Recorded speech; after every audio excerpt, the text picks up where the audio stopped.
Good morning. Good morning. I would appreciate if you can take your seats. We are going to start now.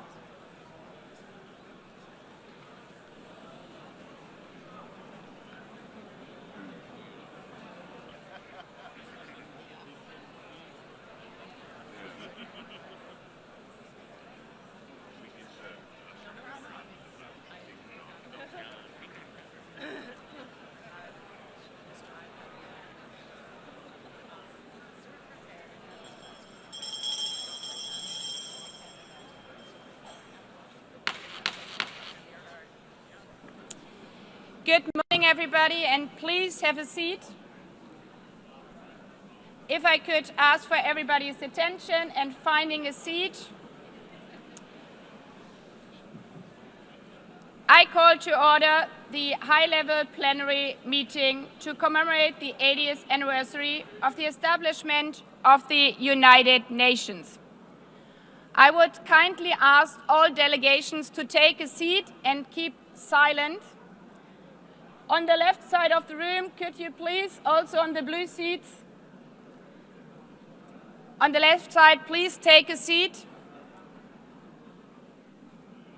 I call to order the high-level plenary meeting to commemorate the 80th anniversary of the establishment of the United Nations. I would like to warmly welcome all of you to this milestone anniversary of our United Nations. Now, when everybody has found a seat, and in respect to the performance we are hearing right now, I now invite the artists to take their position on the stage. I would like to welcome the Met Chorus artists, accompanied by pianist Mr. Howard Watkins, together with the Sing for Hope youth choirs, under the direction of Mr. Tillman Michael. They will be performing this morning the commemoration of the 80th anniversary of the establishment of the United Nations. I now invite delegations to sit down, enjoy and listen to the musical performance.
Nations in ruins.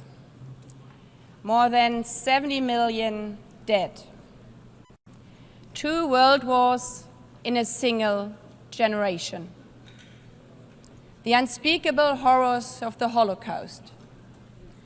And 72 territories still under colonialism.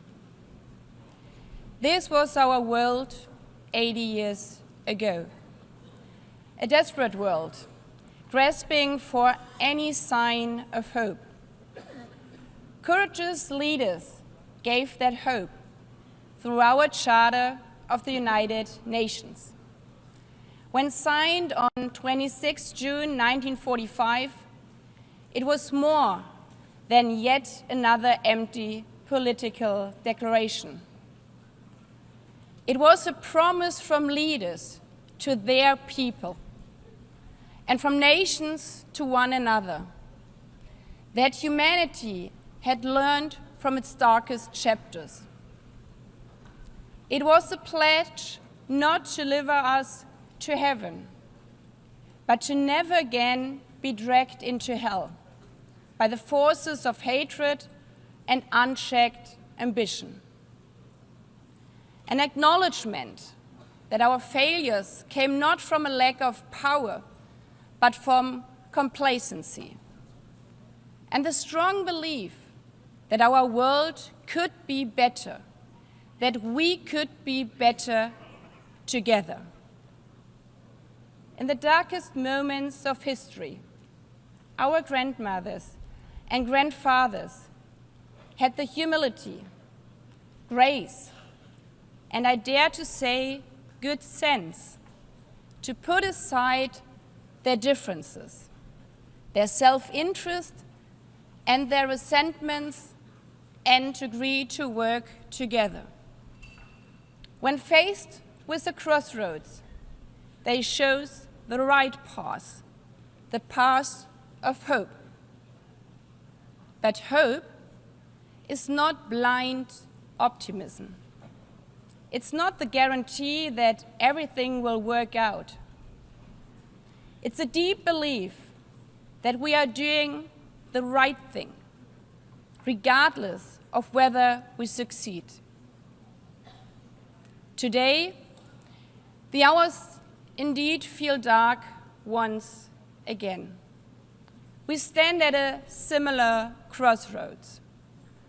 We see children without parents searching for food in the ruins of Gaza, the ongoing war in Ukraine, sexual violence in Sudan, gangs terrorizing people in Haiti, unfiltered hatred online, and floods and droughts all over the world. Is this a world envisioned in our charter? Do we really need to relearn the hard lessons? Today is not about celebrating. It's about remembering those hard lessons and drawing on the courage to once again agree, to find hope instead of resignation, to find the spirit from 80 years ago once again, to choose the right path, not because of any guarantee, but because of the conviction that it's the right thing to do. Mr. Secretary General, Excellencies, Heads of States, ladies and gentlemen, allow me to thank the artists, especially the young artists, for their wonderful performance, which have set the tone for our event. Today, as we mark 80 years of our United Nations, we are once again standing at a crossroads. We cannot take the easy path and simply give up. We have to choose the right path to show the world that we can be better together. Not because the last 80 years were perfect, not because for 80 years, because we have tried. For 80 years, this building has stood as a monument to our shared hopes for a better future. Yes, we have disagreed, we have struggled, but we have also triumphed. For 80 years, this institution has driven progress on sustainable development, peace and security, and human rights. Today's commemoration is not the story of an institution.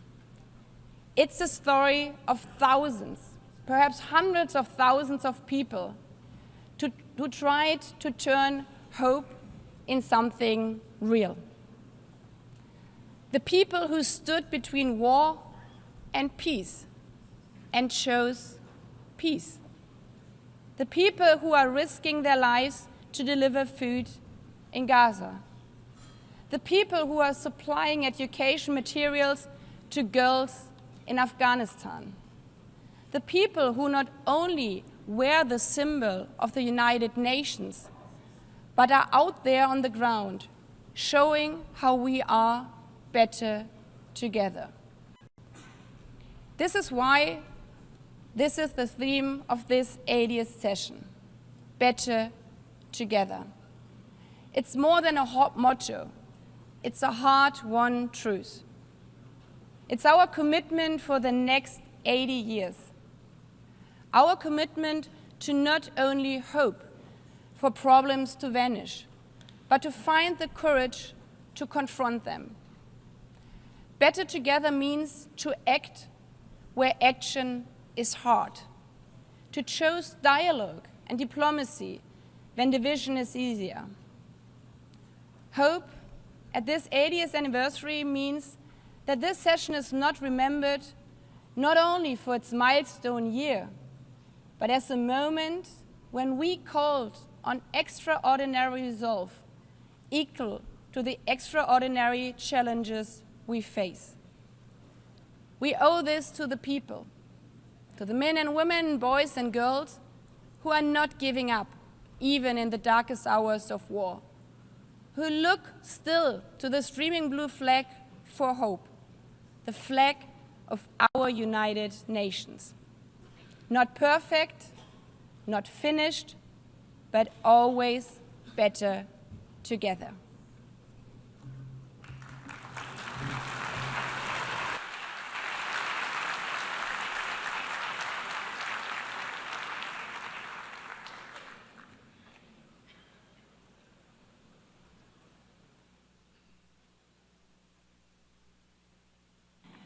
I now invite delegations to view a short film on the occasion of the 80th anniversary of the establishment of the United Nations, entitled Better Together.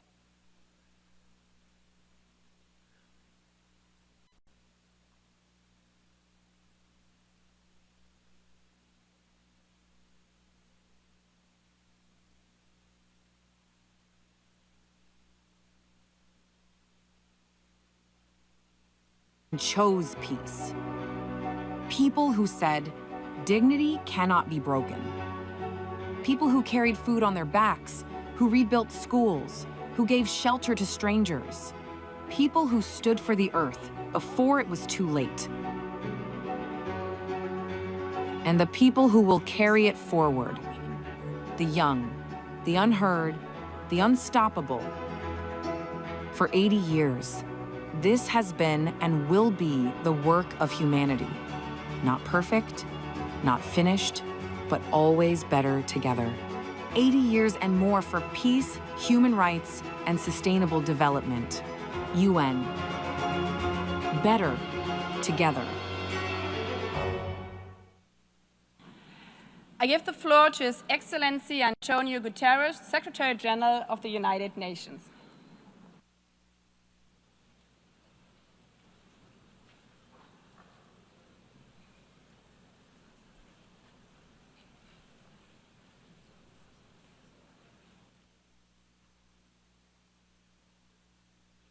Madam President of the General Assembly, Excellencies, ladies and gentlemen. As we mark the 80th anniversary of the United Nations, I invite you to return for a moment to our earliest days. When the organization first opened its doors, many of its staff bore visible wounds from war, a limp, a scar, a burn. One of them was Major Brian Urquhart, the second person to be hired by the UN. A British soldier during the Second World War, he had been blown up on a ship in the Channel, witnessed the liberation of the Bergen-Belsen concentration camp, and carried for the rest of his life the limp from a parachute that failed to open. He was not alone. A clerk might quietly mention a bullet wound. A delegate, the shard of shrapnel still lodged in its chest. They had seen the worst of humanity, the horrors of the death camps, the cruelty of combat, cities entirely wiped out. And it was precisely because of what they had witnessed that they chose to serve peace. Excellencies, there is a persistent myth that peace is naive, that justice is sentimental, that the only real politics is the politics of power and self-interest. But those early staff were not idealists untouched by reality. They had seen war and they knew. Peace is the most courageous, the most practical, the most necessary pursuit of all. And in building the United Nations, they created something extraordinary, a place where all nations, large and small, could come together to solve problems that no country can solve alone. And yet, at this moment, the principles of the United Nations are under assault as never before. As we meet, civilians are targeted and international law trampled in Gaza, the Ukraine, Sudan, and beyond. As we meet, poverty and hunger are on the rise as progress on the Sustainable Development Goals falters. As we meet, the planet burns with fires, floods, and record heat raging through climate chaos. And at the same time, we are moving towards a multipolar world, but without strong multilateral institutions, multipolarity has its risks, as Europe learned in the First World War. To meet these challenges, we must not only defend the United Nations, we must strengthen it. And that is the purpose of Agenda 2030, the Pact for the Future, and the UN80 initiative, to renew the foundations of international cooperation and to ensure that we can deliver for people everywhere. Excellences, au fil des Excellencies, over the years, our organization has led the way to some of humanity's greatest triumphs.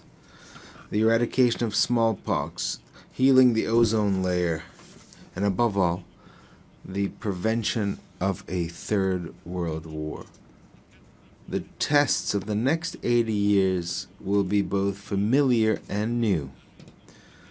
The battle will continue against war and poverty, but also climate chaos, runaway technologies, the militarization of space, and crises we cannot yet imagine.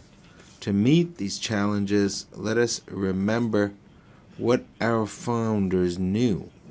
The only way forward is together.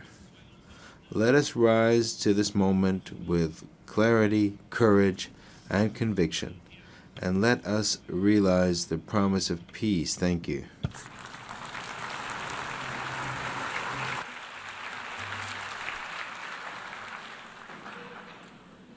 I thank the Secretary General. I have the honor now to give the floor to Her Excellency Ellen Johnson Sirleaf, former President of Liberia, 2011 Nobel Peace Laureate, and Africa's first elected female head of state, a champion of peace, justice, and democratic governments, a former United Nations staff member, and a steadfast voice for multilateralism.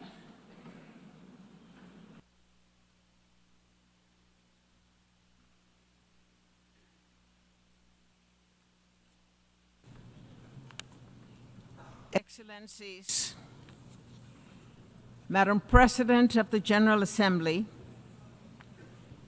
Secretary General, distinguished delegates, friends, I'm honored to address this high-level meeting on peace and security as part of the UN 80th anniversary. 80 years after the founding, we must recommit to the Charter, to our common security, to the belief that nations can choose dialogue over destruction. We begin in Africa, our shared cradle of resilience and hope, where democracy is weakening, where fractures across borders from Sudan to the Sahel to the Great Lakes strain our regional architecture. Yet, across Africa, communities stand up to extreme violence. Regional bodies mediate transitions, and women's groups negotiate truces when the state is distant and humanity is near. We have learned hard lessons. Prevention costs less than reconstruction. Reconciliation is a process, not an event. Peace agreements require institutions and citizens to be real. When guns fall silent, skills training, jobs, justice, and dignity must follow swiftly. Liberia's story illustrates UN-led progress and success. The largest peacekeeping force joined Africa's forces to disarm fighters, support elections, reform security institutions, and create space for reconciliation and growth. India's all-female formed police unit strengthened protection and public trust.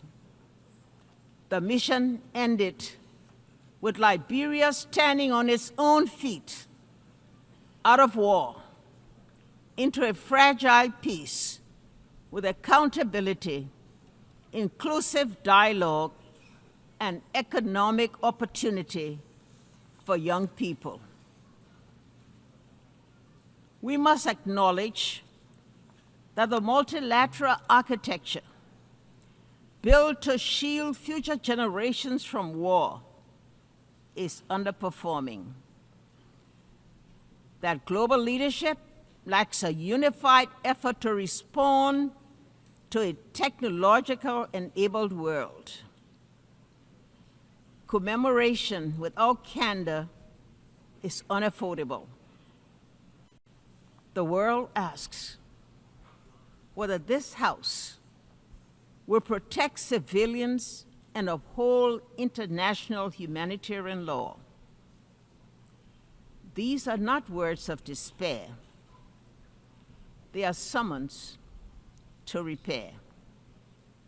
Our answer must go beyond words.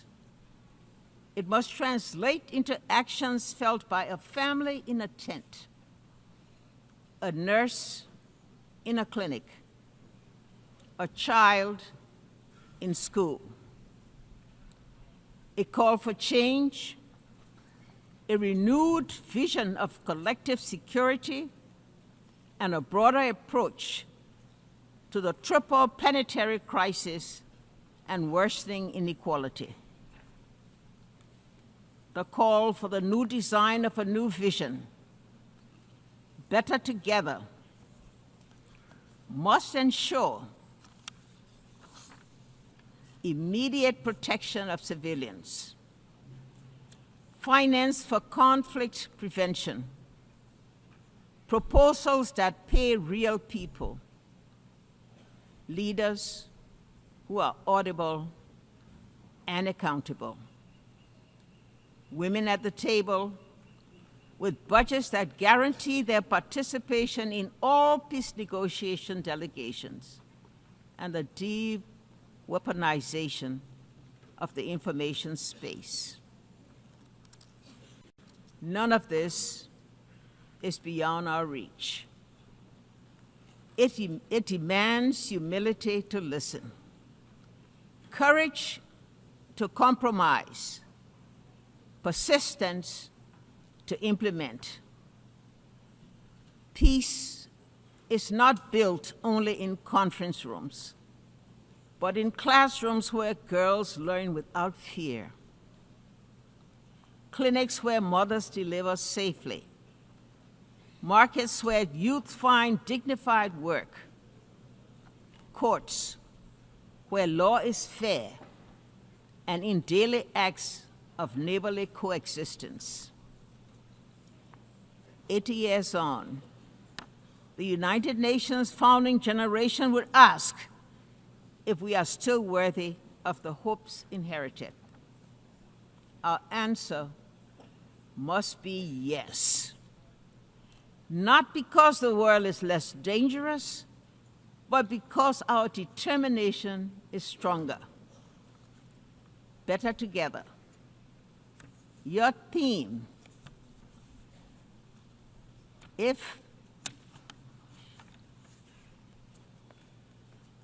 better together, your theme, it must be a strategy. Regional bodies and the UN working together. Civil society and governments co-designing solutions. Women and men sharing power equally. Truth and reconciliation traveling the same road.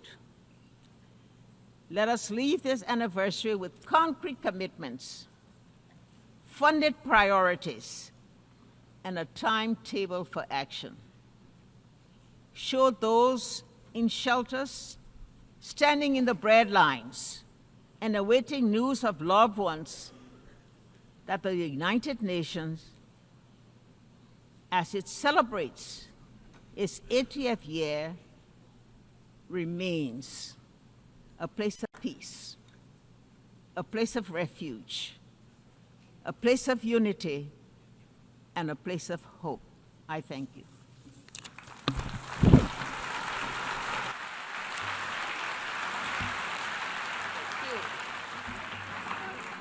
I thank Her Excellency Ellen Johnson Sirleaf for your strong and wise words.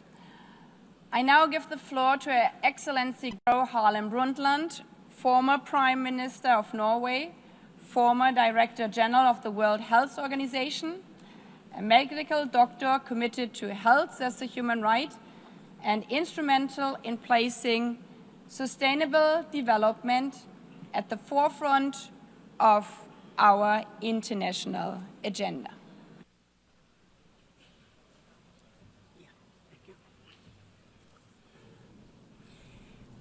Madam President, Secretary General, Excellencies, ladies and gentlemen, it is a great honor for me to address you marking the 80th anniversary of the United Nations. I was born at the cusp of the World War II. My parents were both active in the resistance against the Nazi occupation of Norway, and we had to flee the country. Some of my earliest memories are from Sweden, where my parents worked for Norwegian refugees. And I grew up in a Europe where the ravages of war were still clearly visible, where millions carried terrible scars on their bodies and their souls. It is against this background that the UN was founded, not as a symbol but as a solemn promise. A promise to equip humanity with legal and diplomatic tools to prevent wars of conquest and domination. A promise to enshrine universal human rights as a bulwark against totalitarianism, racism, and oppression. A promise to foster peace, development, and dignity for all people. So, Madam President, let me highlight two areas where the UN has made an undeniable difference that also are part of particular importance to me personally. First, sustainability. When Secretary General Javier Pérez de Cuéllar asked me to chair the World Commission on Environment and Development, I accepted with great humility. And I am very proud of the report we produced, Our Common Future. It helped cement the concept of sustainable development in our collective consciousness. Thanks to UN-led efforts, we started charting a path towards economic development that does not destroy the basis of life for future generations, our climate and our natural environment. But we are today exceeding the planet's boundaries and approaching tipping points where there is no way back. Over 80% of the targets under the Sustainable Development Goals are today off track. Second, President, gender equality. During the UN's International Year Women's Year in 1975, I had just entered government for the first time. Many of my male colleagues hardly knew how to deal with me. In 1979 came the UN Convention on the Elimination of All Forms of Discrimination against Women. In 1981, I became Prime Minister for the first time. In 1995, 30 years ago this month, I delivered my address at the 4th World Conference on Women in Beijing. I spoke of the moral and economic imperative to end gender apartheid. I believed too optimistically that we would have come further by now. I did not foresee the intensity of the pushback that would come. Even today, there are countries where not a single woman sits in the highest decision-making bodies, including among the P5. But despite such adversity, the UN has methodically worked to strengthen the position of women through education, through microfinance, through work for sexual and reproductive rights and health, and through intense and effective advocacy work. With resolve and determination, we will get there in the end. So, Madam President, I have lived longer than most of you. I have witnessed the tangible differences the UN makes through economic upturns and downturns, political ebbs and flows. I have no patience for those who dismiss the UN as outdated. We are going through a time of great geopolitical shifts and impressive, but also frightening, technological development. The UN as our common hub for getting the facts on the table, debating and deciding on solutions, and acting is more important than ever. We owe that not just to ourselves, but to the generations to come. Thank you.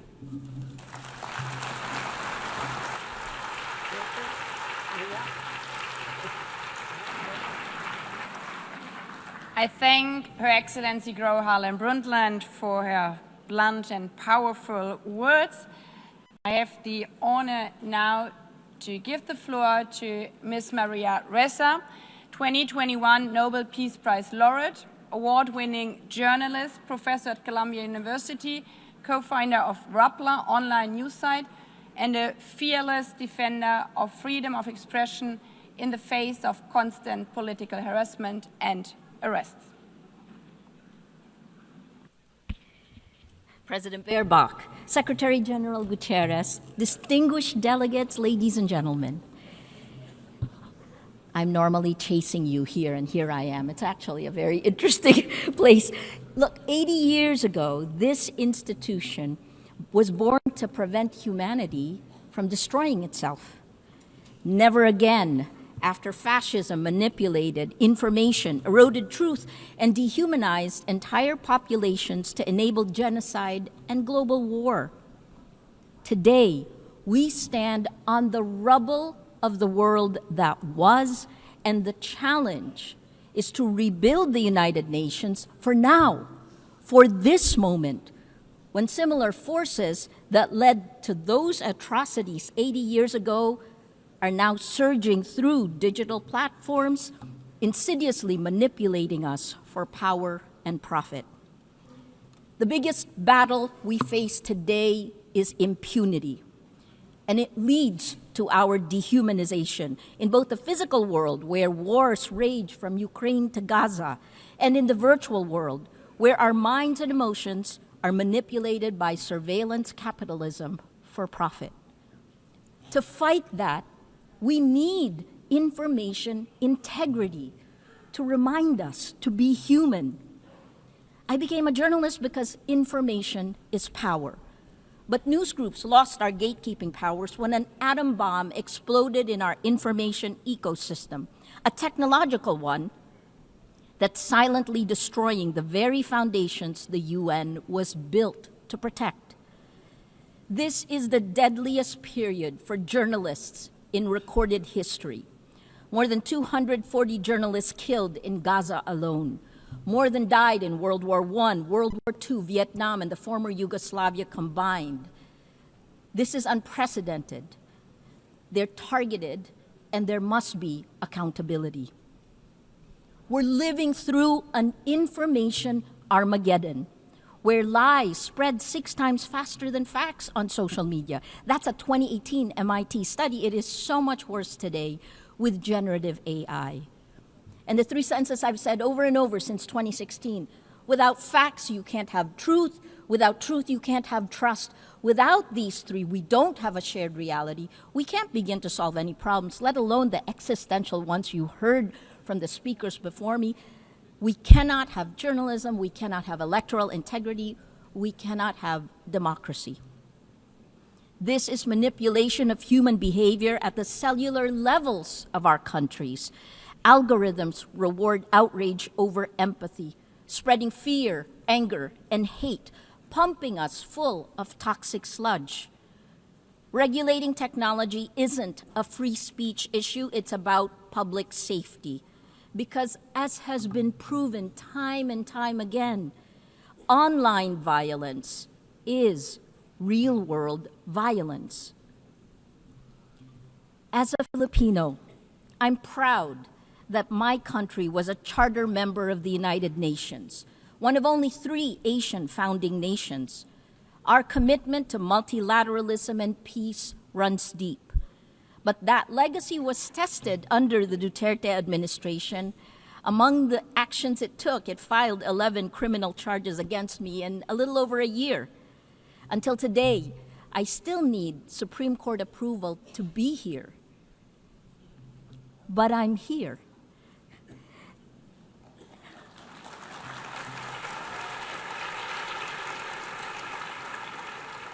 And my former president, well, he was arrested in March for alleged crimes against humanity and is detained at The Hague waiting for trial.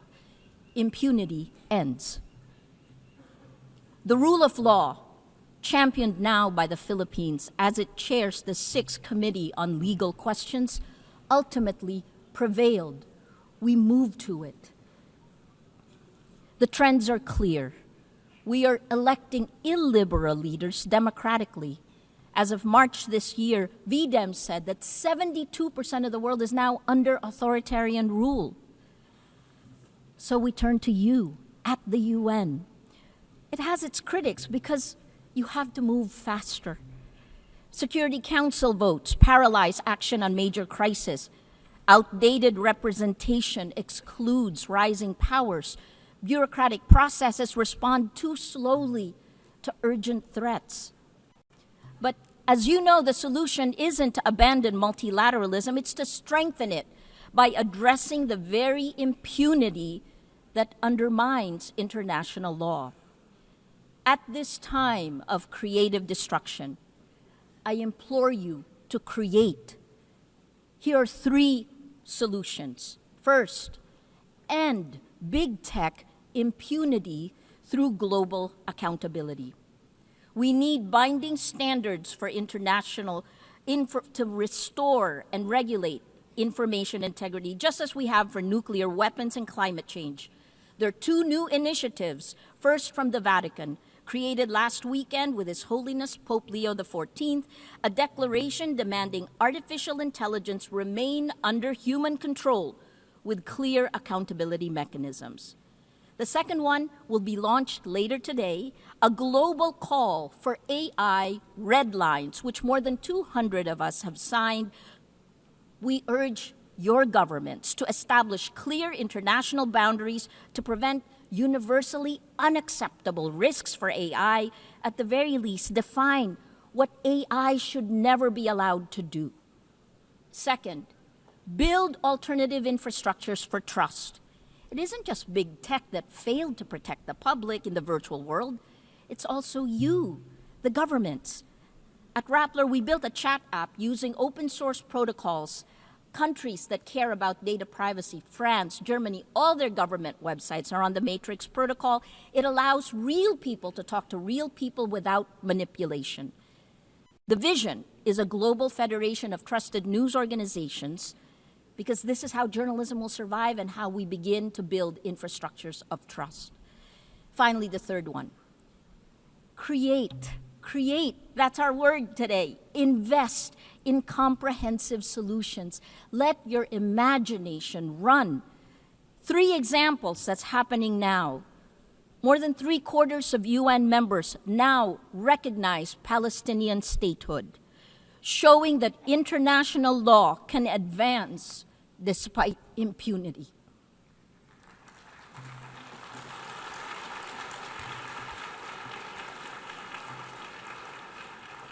On gender, the Nobel Women's Initiative have pointed out, demonstrated that in nearly every conflict around the world, women are leading efforts for peace, defying displacement, patriarchy, gender apartheid, and militarized violence every day. And finally, on Wednesday, Demokrasya Siempre, 20 nations will pledge to strengthen democratic institutions and fight for information integrity. More than 40 Nobel laureates we have gathered together to support this multilateral initiative led by the Global South. Information integrity is the mother of all battles. Win this, and we can win the rest. Lose this, and we lose everything. Please choose courage over comfort, facts over fiction, hope over fear. A lot has changed since the UN was created 80 years ago. But its values, peace, human rights, justice, rule of law, these are more essential today than ever. It is time to create again, to build better. Together, please act now, before it's too late. Thank you.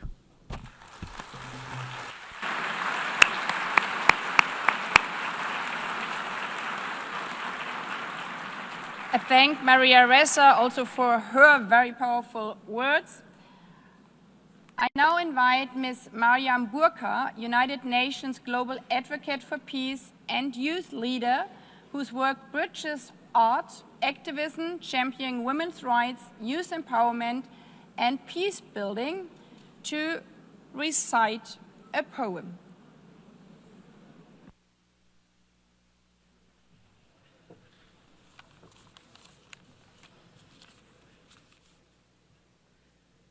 The President, Secretary General, distinguished delegates, excellencies, good morning.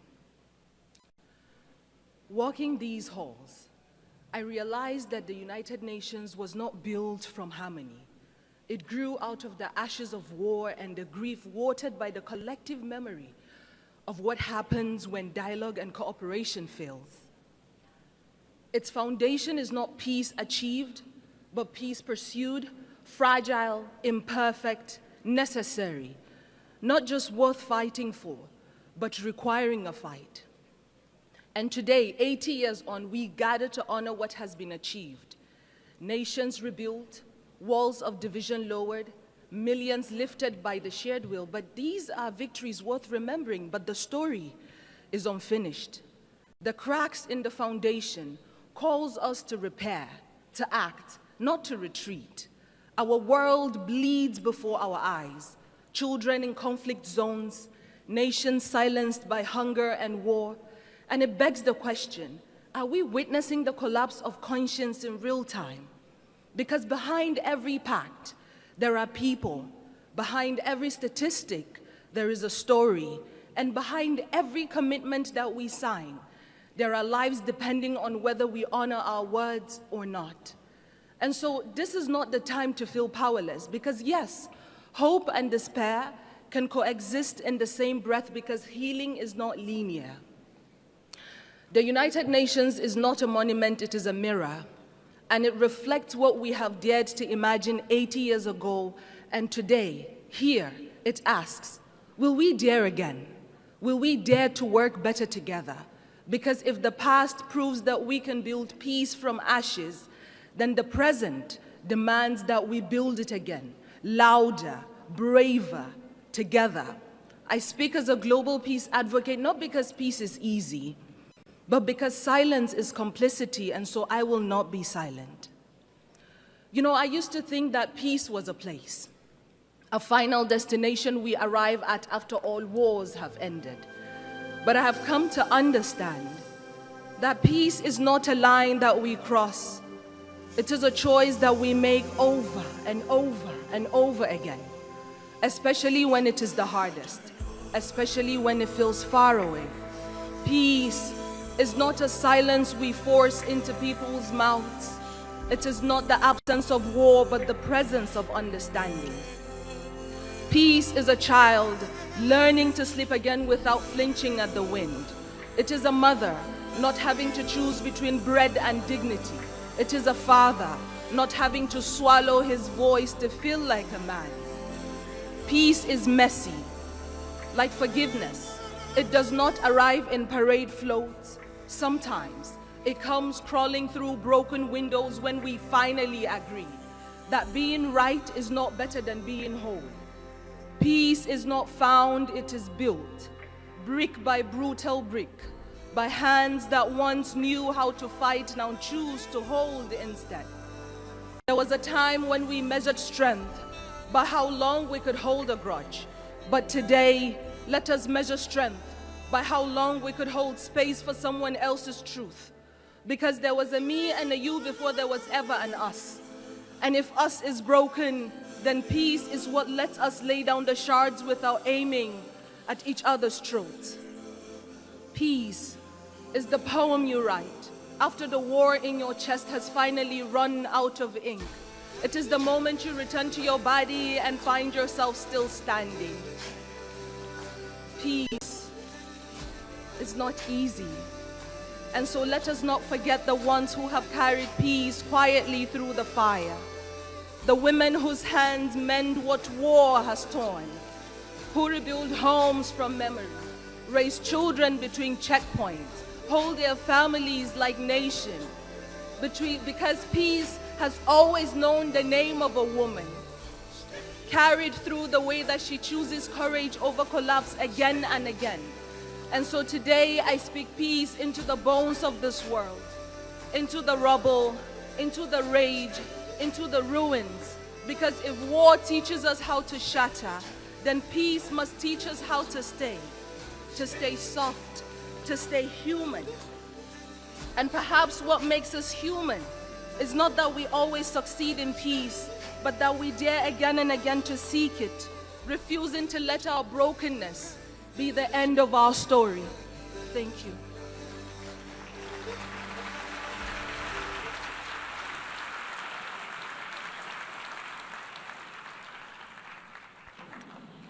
I thank Ms. Burkan, and as we conclude and after listening to this beautiful poem, let me emphasize again, peace is only a word and better together is only a slogan until we embrace it. So I invite you to embrace and live up to be better together over this 80th session. This is not the story of an institution. It's the story of people. People who stood between war and peace and chose peace. People who said, dignity cannot be broken. People who carried food on their backs, who rebuilt schools, who gave shelter to strangers. People who stood for the earth before it was too late. And the people who will carry it forward. The young, the unheard, the unstoppable. For 80 years, this has been and will be the work of humanity. Not perfect, not finished, but always better together. 80 years and more for peace, human rights, and sustainable development. UN. Better together. Before adjourning this meeting, I would like to remind delegation that the high-level meeting on the 30th anniversary of Fourth World Conference on Women will begin immediately in this hall. Delegations are therefore requested to remain seated while the stage is being prepared for the next meeting. The high-level plenary meeting to commemorate the 80th anniversary of the establishment of the United Nations has concluded. I thank you. The meeting is adjourned.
Distinguished delegates, please take your seats. We are going to start now. Please take your seats.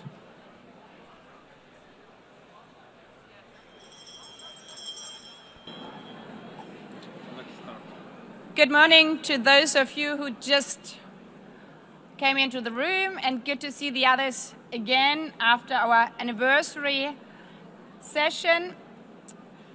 The high-level meeting of the General Assembly on the 30th anniversary of the First World Conference on Women is called to order.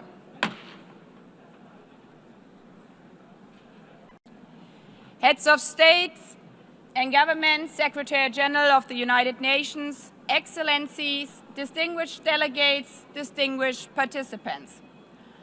I warmly welcome all of you to this high-level meeting convened to mark the 30th anniversary of the Fourth World Conference on Women and to renew our resolve to fully implement the Beijing Declaration and Platform for Action. This high-level meeting is held on the theme Recommitting to, Resourcing and Accelerating the Implementation of the Beijing Declaration and Platform for Action to achieve gender equality and the empowerment of all women and girls, in accordance with General Assembly Resolution 79/288 of 7th May 2025. Allow me now to make a statement as President of the General Assembly.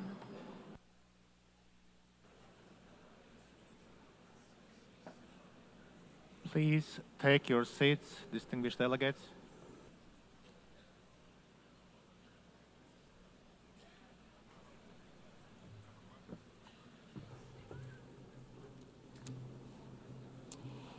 Human rights are women's rights, and women's rights are human rights, once and for all.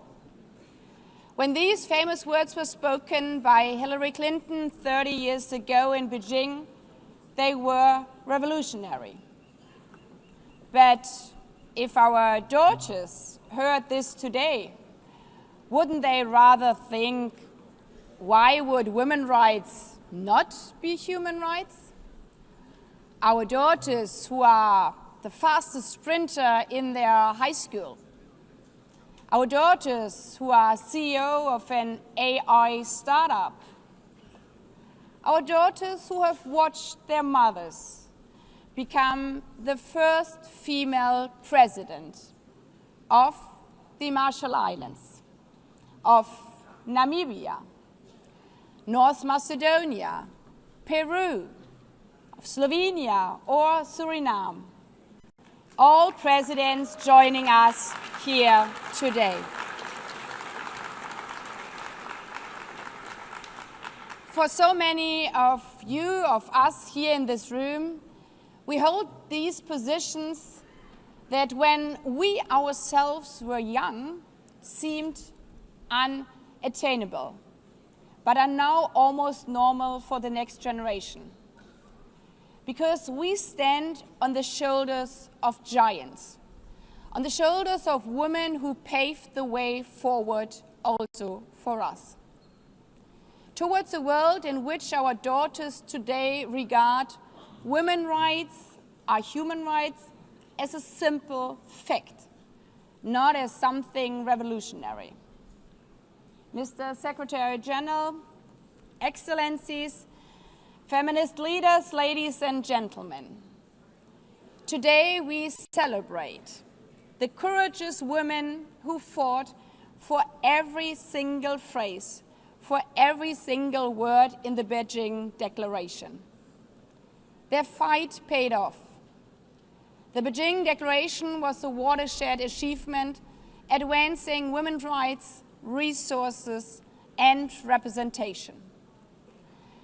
As Mama Mongella, how she was called, stated in 1995, a revolution has begun. There's no going back. Yet, 30 years later, the revolution remains unfinished. when the phrase, "she runs like a girl," is hailed as an insult, when highly qualified CEOs are called diversity hires, when a female world leader is attacked on social media not for the speech she gave, but for the wrong high heels she wore. That is when we remember how far we still have to go. There's no country in the world where women's rights are fully equal to men. And there are still too many places where even speaking about women's rights is a matter of life and death. Just weeks ago in Afghanistan, after the deadly earthquake, women and girls were left trapped in rubble as male rescuers were forbidden from touching them. As one survivor said, being a woman here means we are always the last to be seen. We see this also in Sudan, where the brutal civil war between two generals is literally being fought over women's bodies. I still have her voice in my ear when one mother told me, while I was sitting with her in a refugee camp, that she wishes that they all would have been simply killed instead of having to see her daughters being raped over and over again. This year alone, demand for life-saving post-rape support in Sudan increased almost 4 times. And this is no exception.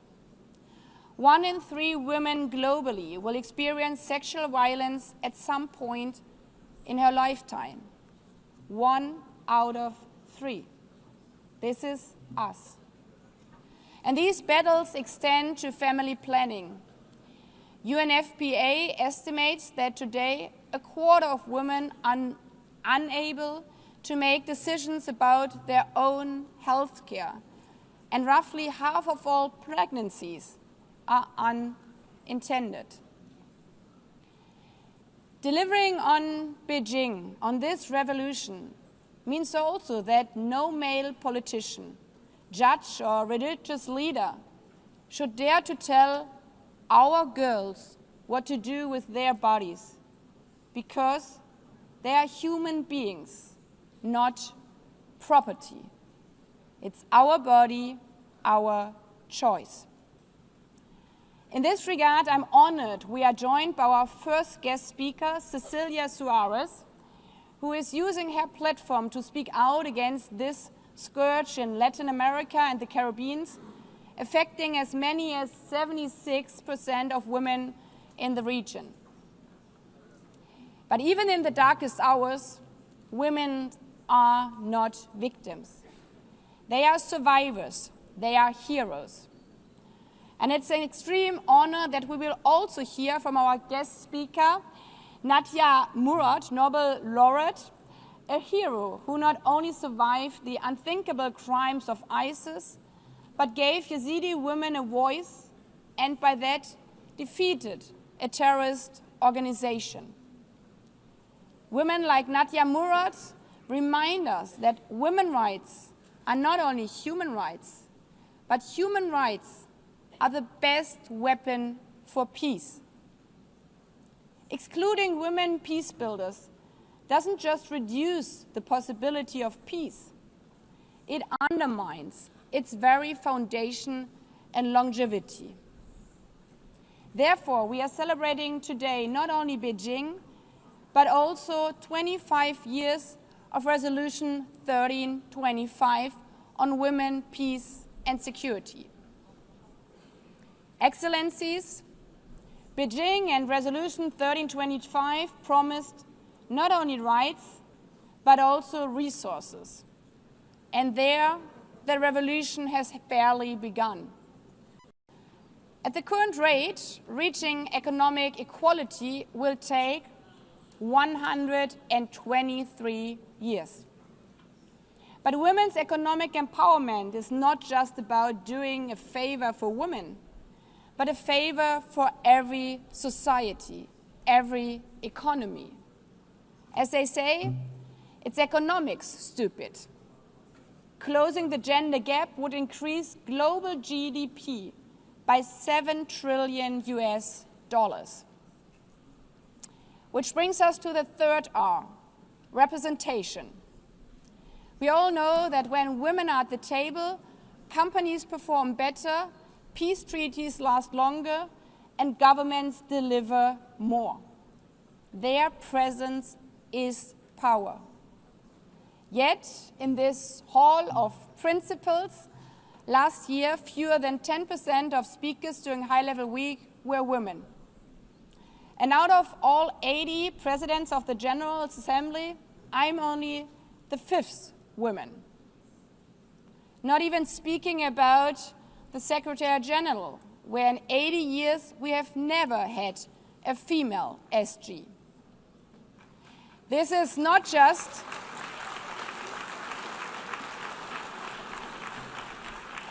This is, as we can hear, not just a matter of representation, it's a matter of credibility to practice what we preach. But it's not only who is leading, it is how we lead. Leadership means collaboration. The theme of this 80th session overall is better together. A motto which also guided Beijing, where so many women came together in networks like Femnet, led by Memory Kachamba, a guest speaker here also today. Ladies and gentlemen, today we celebrate this spirit of better together and the courage of the women who paved the path to Beijing and beyond. But tomorrow we go back to work. As female presidents, as male presidents, as Olympic sprinters, as CEOs, as ordinary mothers and daughters. And just in case, while finishing the revolution from Beijing, we might hear that contemptuous phrase, "you'll run like a girl," we should remember what little girls all around the world would do. Exactly that. Proudly run like a girl, fast as hell, even in high heels, showing that women's rights are always human rights, that they are our rights, our future.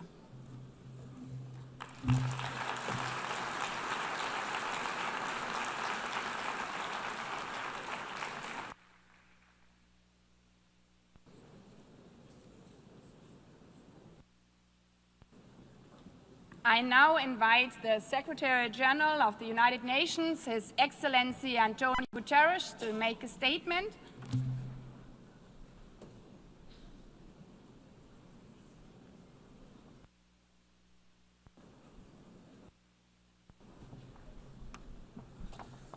Madam President of the General Assembly, Excellencies, dear friends. 30 years ago, the world came together to affirm that the rights of women and girls are not separate, secondary, or negotiable. They are human rights. The Beijing Declaration and Platform for Action is the most ambitious global political commitment on women's rights ever achieved. And it has helped to power advances in some critical areas: legal protection, political participation, education, maternal mortality, recognizing the need to tackle violence against women as a global priority, and more. But progress has been slow and uneven, and no nation has achieved full equality for women and girls. Sustainable Development Goal 5, gender equality, is lagging far behind. Hard-won gains are now under attack. Meanwhile, conflicts and climate disasters are multiplying, and the human rights of women and girls are casualties of both. Cultural and structural barriers remain entrenched, and technology is spreading hate like a virus. A wave of misogyny is rolling across the world. Let us be clear. Equal rights and opportunities are not partisan issues. They are global imperatives and the foundation of peace, prosperity, and progress. Excellencies, dear friends, in every region, every country, every community, women and girls are fighting for their rights, demanding freedoms, combating abusive practices, rallying for legal protections, and organizing to take their rightful place at the table in decision-making and peace processes. And the United Nations stands with them. All leaders should do the same, by speaking out for the rights of women and girls, by making clear that tradition cannot excuse oppression, and by doing everything possible to realize the vision of the Beijing Declaration. Excellencies, dear friends, earlier this year, countries took an important step forward. The Commission on the Status of Women adopted a new political declaration committing to implement the Beijing Declaration and Platform for Action fast and in full. So now all countries must live up to that responsibility. We need strong, visible support at the highest levels and concrete plans backed by real investment to support women's organizations, services, and solutions, to deliver the Beijing Plus 30 action agenda, to advance socio-economic empowerment, to defend women's rights, and to confront a challenge that was barely imagined 3 decades ago.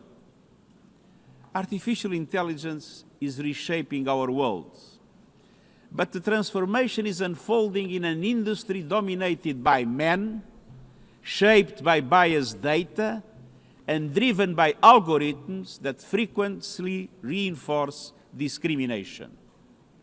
We must confront violence and online hate and ensure that technology serves equality, not exclusion.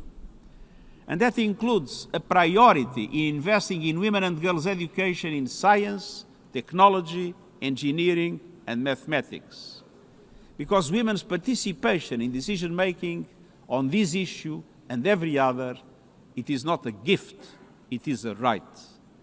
It strengthens societies, enriches debate, and boosts equality across the board. We must remove systematic obstacles to equality for women and girls. From discrimination to unequal pay and inequality before the law.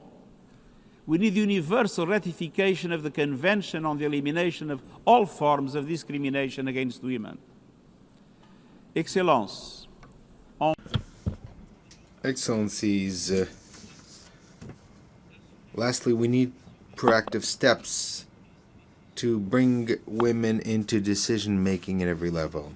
Here at the United Nations, through a dedicated effort, we have achieved and maintained gender parity among the senior leadership. On these. Some think that we had to bend the rules in favor of women to reach parity.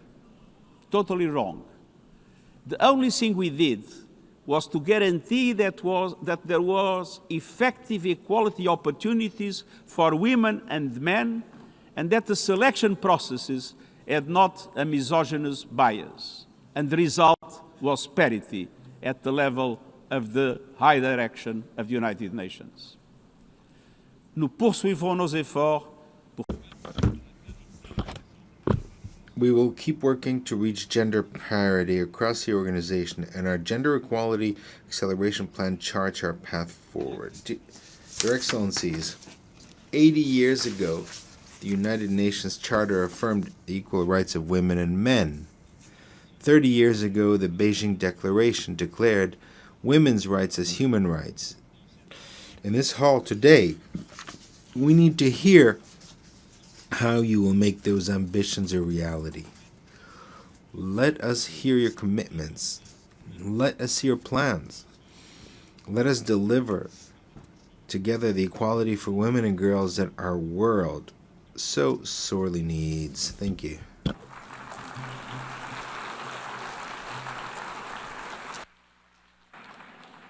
I thank the Secretary General, I now invite Her Excellency Huang Shouwei, Deputy Head of the National Working Committee on Children and Women of the State Council of China, as host of the 4th World Conference on Women, to make a statement.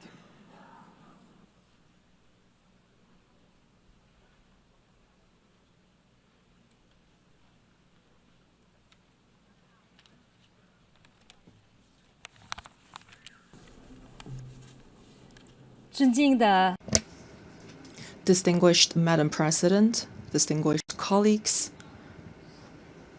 China commends the General Assembly for convening this meeting to mark the 30th anniversary of the Beijing World Conference on Women. Just as what Madam President stated, the Beijing Declaration and Platform for Action for Women has a milestone kind of significance. It is a source of wisdom and strength, and it continues to provide a blueprint for action that continues to guide global efforts towards gender equality. Over the past 3 decades, the World Conference on Women has been a catalyst for tremendous change, from advancing legal reforms to expanding social services, from empowering women to enhancing their participation. Countries have made notable strides toward gender equality. Countless women have undergone profound transformations, moving from silence to voice, from the margins to the center, and from dependence to independence. These achievements testify to the foresight and enduring vitality of the Beijing Declaration and Platform for Action. Gender equality is not only a human right, but also a powerful driver of sustainable development.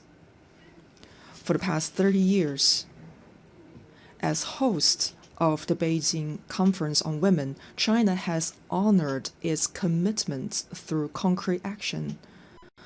Under the leadership of the Chinese Communist Party, China has steadfastly advanced gender equality as a fundamental national policy, implemented 4 successive cycles of the National Program for Women's Development, and built a comprehensive legal framework of more than 100 laws and regulations to safeguard women's rights and interests.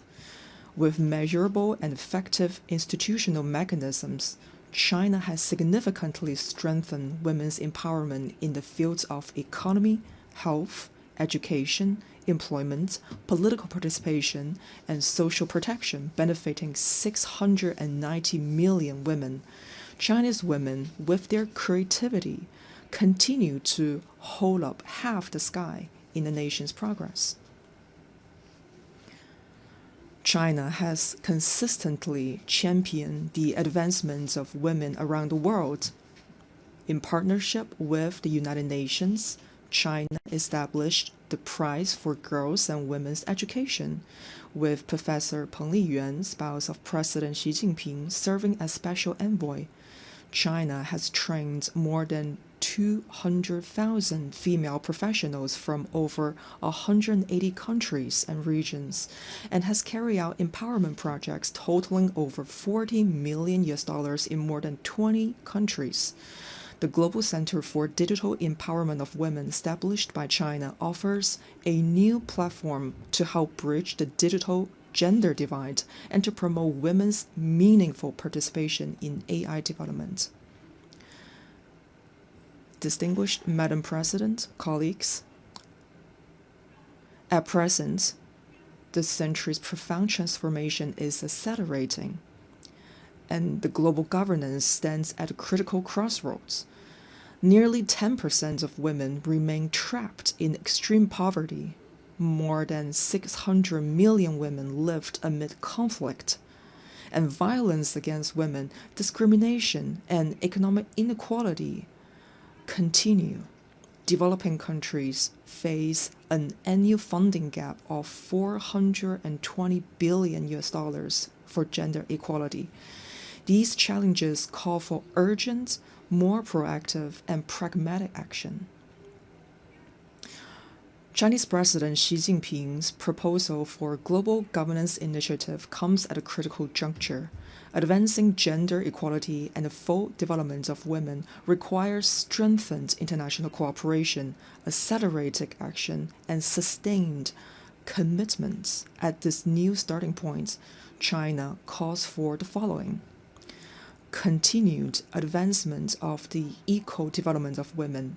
Safeguarding women's rights and interests should be elevated as a national priority and embedded as a social norm.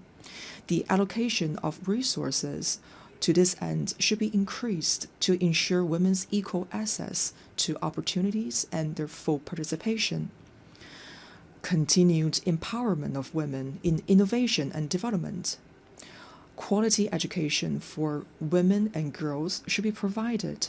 Digital technologies should be harnessed to strengthen their capabilities, support their leadership, and unlock their innovative potential. Continue to promote the shared development of women worldwide.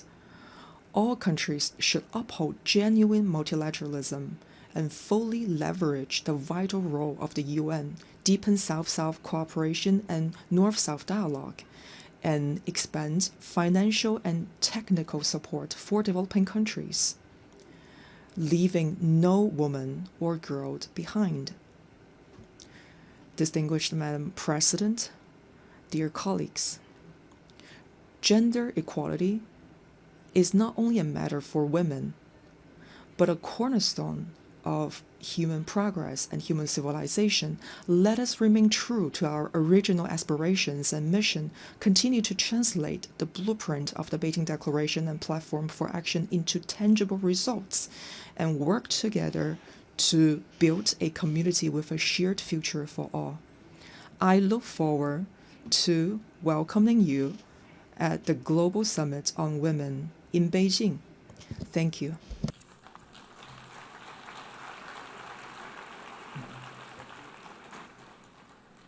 I thank the Deputy Head of the National Working Committee on Children and Women of the State Council of China.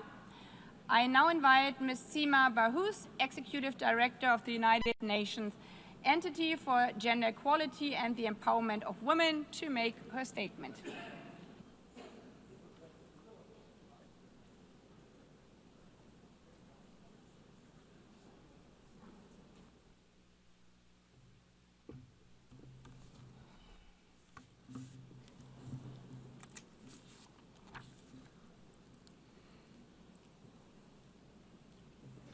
Madam President of the General Assembly, Secretary General, distinguished heads of state and government, Your Majesties, ministers, excellencies.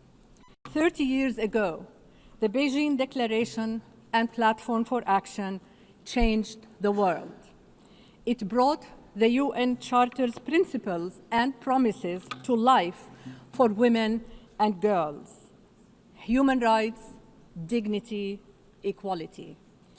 To this day, the Beijing Declaration remains the most visionary, groundbreaking, and far-reaching global agenda for gender equality and women's rights. And it has delivered. Today, girls are far more likely to finish school than any other moment in history. Maternal deaths have nearly halved.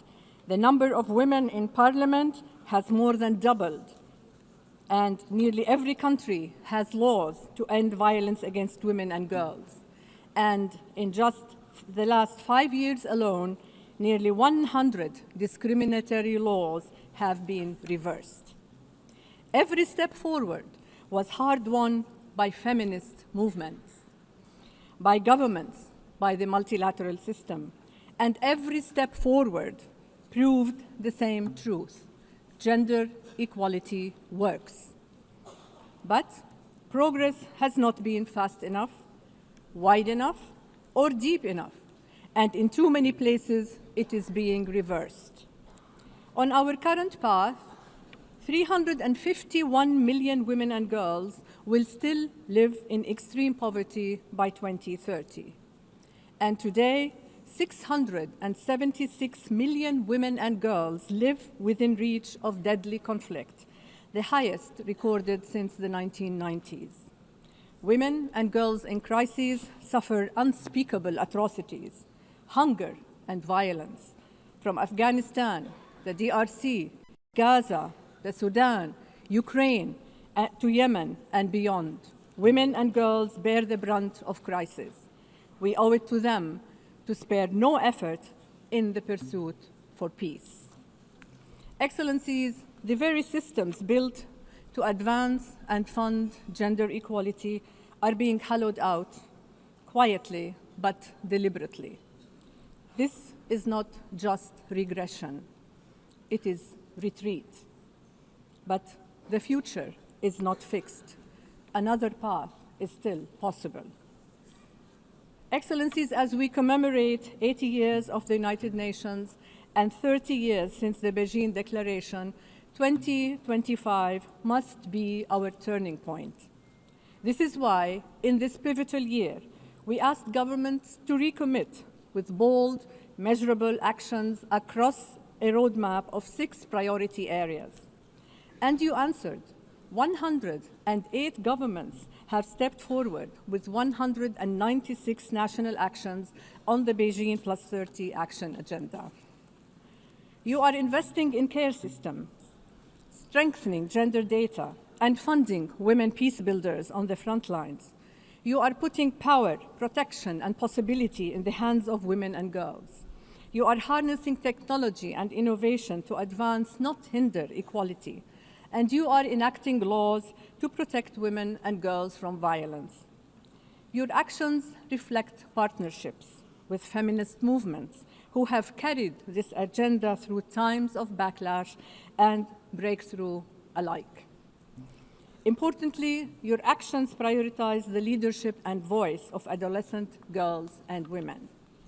These actions form a map of the possible, and we know what that possible can deliver when we come together.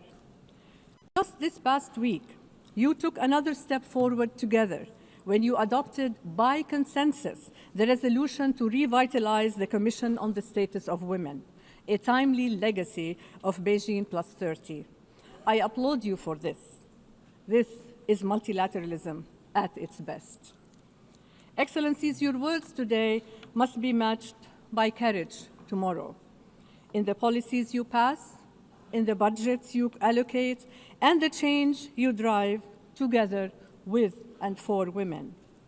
Because gender equality remains a unifying force for the world.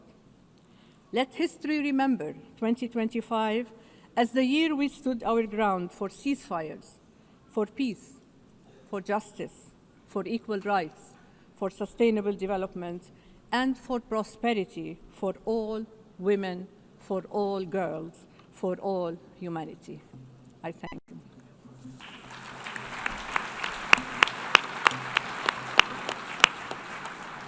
I thank the Executive Director of the United Nations Entity for Gender Equality and the Empowerment of Women. I now invite Ms. Dean Kaita, Executive Director of the United Nations Population Fund, to make her statement.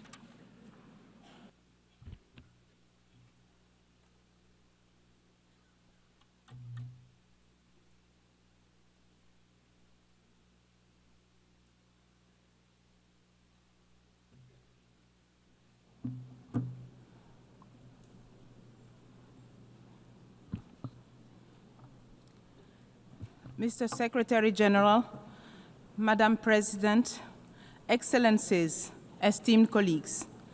30 years ago, in Beijing, the world pledged to achieve gender equality and women's empowerment. 1 year earlier, at the International Conference on Population and Development in Cairo, government affirmed that sexual and reproductive health and reproductive rights are a precondition for women empowerment and essential to dignity and development. Population, sexual reproductive health and rights, and gender equality are inextricably linked. Beijing and Cairo go hand in hand, mutually reinforcing and universal. Today, we gather not only to commemorate, but also to thank the member states for their efforts. While significant progress has been made, it is fragile. Too many women still die giving birth. Too many women and girls are denied safety and opportunity. Millions of youth and marginalized people do not have their most basic needs met. And new threats are rising: climate change, increasing conflict, digital world where technology, including artificial intelligence, can be fabulous opportunities when used properly, instead of being weaponized against women and girls. Demographic shifts are reshaping societies. Rapid population growth in some regions, aging in others, rising migration. Systems are strained, inequalities deepen, reproductive rights come under threat. Excellences, je m'adresse à vous. Excellencies, I address you today as the new Executive Director of UNFPA. I take on this responsibility with humility and determination. I am determined to protect what has been achieved and to stand up for human rights and to go further together so that the promises made in Beijing and Cairo are finally upheld. The United Nations Population Fund is at your side, alongside the partners in the United Nations, civil society, and particularly women's organizations and networks as they continue their tireless work to promote the rights and choices of women and girls in all their diversity. UNFPA's contribution to these efforts is unique. As a public health and population agency, we work to ensure that every woman and girl can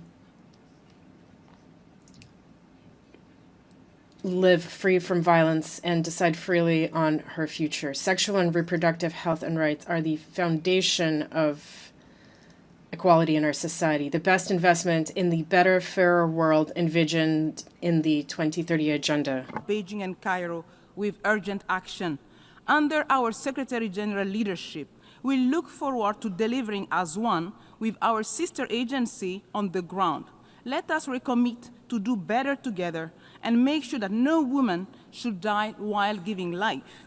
Let's invest in rights and choices, the foundation of justice, prosperity, and peace. Merci. Merci. I thank the Executive Director of the United Nations Population Fund. I now invite Ms. Hala Haidar, Chair of the Committee on the Elimination of Discrimination Against Women, to make her statement.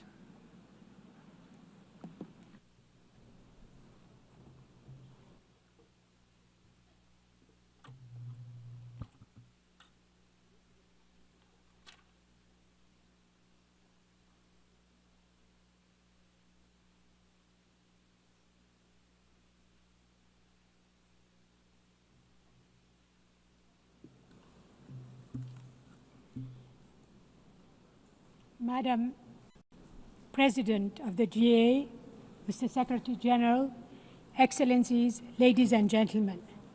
30 years after Beijing, it must be said loud and clear, gender equality is not a favor. It's not optional. It is justice, peace, and progress for all humanity. Beijing gave us a powerful blueprint. It mandated the world to tackle 12 urgent areas: poverty, education, violence, decision-making, among others.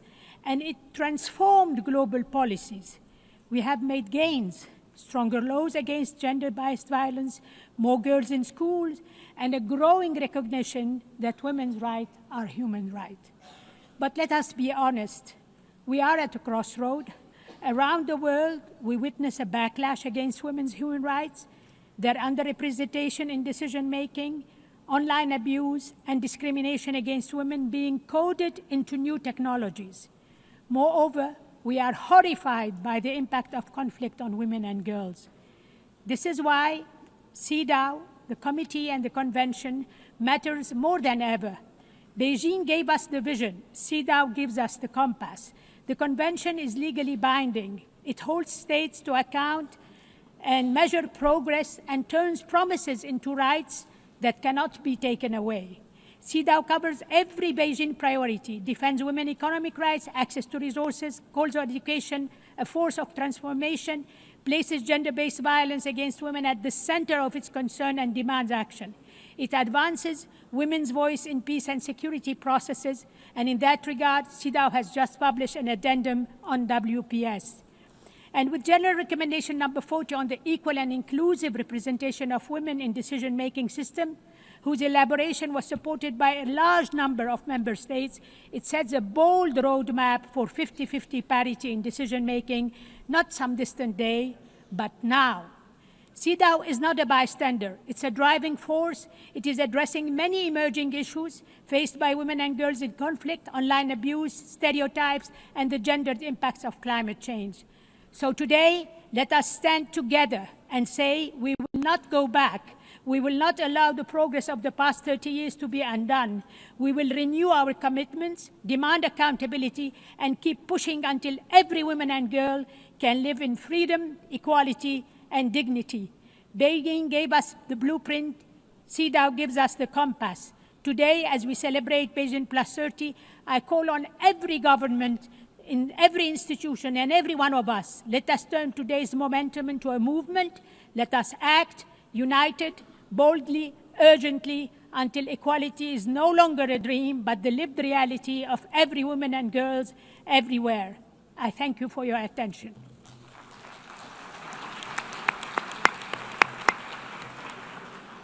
I thank the chair of the Committee on the Elimination of Discrimination Against Women.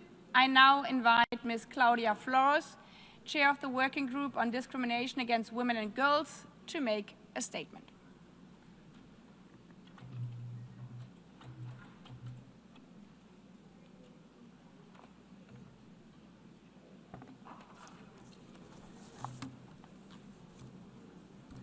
Excellencies, distinguished delegates and colleagues, it is an honor to join you in my capacity as chair of the UN Working Group on Discrimination Against Women and Girls. Thank you for including the working group in this landmark discussion. As we reflect on and reaffirm the Beijing Declaration and Platform for Action, we have both an opportunity but also a responsibility. We celebrate the gains of the last 30 years, recognizing that these victories, above all, belong to the brave women and girls human rights defenders who have pressed forward in the face of great restraints and risk. We also acknowledge the important progress achieved by member states in partnership with diverse stakeholders. As it marks its 15th anniversary, the working group has seen meaningful strides, from laws ensuring equal participation in public life, to reforms dismantling discrimination in family and cultural life, to new investments expanding women's and girls' economic rights. These advances demonstrate what is possible when states commit systematically to equality in all of its dimensions. Yet, we must also confront the reality that alongside this progress, and perhaps in response to it, a troubling wave of backlash threatens women and girls' rights worldwide, including challenges to the very concept of gender as the social and cultural norms and power relations we have built around sex. We see retrogressive narratives and policies designed to restrict rights and divide movements for dignity and equality. These are not abstract debates. They are concrete harms with grave costs for women and girls. In our most recent response, the working group, together with 30 independent mandate holders, issued a joint statement reaffirming the centrality of gender to the protection of human rights. Today, I urge states to act with determination to preserve international consensus and protect hard-won gains for women and girls. At the same time, we also recognize that these moments of challenge can be moments of opportunity. The working group remains committed to supporting states and stakeholders in advancing substantive gender equality as articulated in CEDAW. This year, through its forthcoming report on artificial intelligence and through the CREATE framework presented in its latest guidance, this framework offers a holistic and inclusive pathway to counter the gender backlash and to foster the transformation needed for a global community truly rooted in human dignity. Excellencies, while we celebrate the achievements of member states, civil society, the United Nations, all who are gathered here, we must also confront urgently and honestly what it will take to achieve gender equality. We can't afford another 30 years of effort only to see progress unravel. What is needed now is investment and political will to hold the line, the clarity to find ways forward amidst mounting challenges, and the integrity to trust women and girls as they continue to lead the way. Thank you.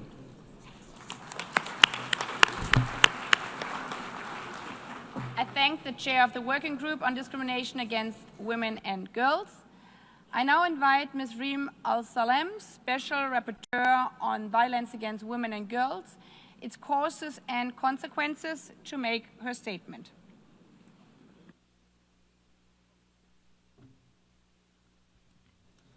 Madam President of the General Assembly, Mr. Secretary General, Excellencies. 30 years ago, the Beijing Declaration and Platform of Action, the BDPA, gave the world a visionary blueprint that recognized the structural, societal, and individual causes of violence against women and their consequences. Today, as we commemorate its anniversary, we must recommit to its promise with honesty and courage.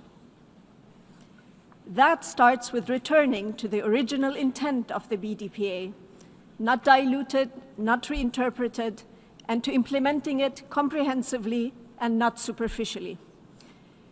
Let me highlight 6 commitments that are especially urgent and pertinent today. First, we must reaffirm women's inherent dignity and humanity. The BDPA mentions dignity 7 times and humanity 5 times, reminding us that women are not a subset, but are half of humanity. Yet today, those words have vanished from our policy language as though women's most basic worth and rights could be set aside. If we lose the language of dignity and humanity, we lose the foundation of equality. Second, we must reclaim the material reality of being female. The BDPA references the term sex or a derivative of it 176 times, recalling that all major human rights instruments prohibit discrimination on that basis. And yet, 3 decades later, the architects of the BDPA would be in disbelief to learn that stating this truth is branded by some as hateful, outdated, and regressive. Third, we must confront the rampant commodification and objectification of women and girls.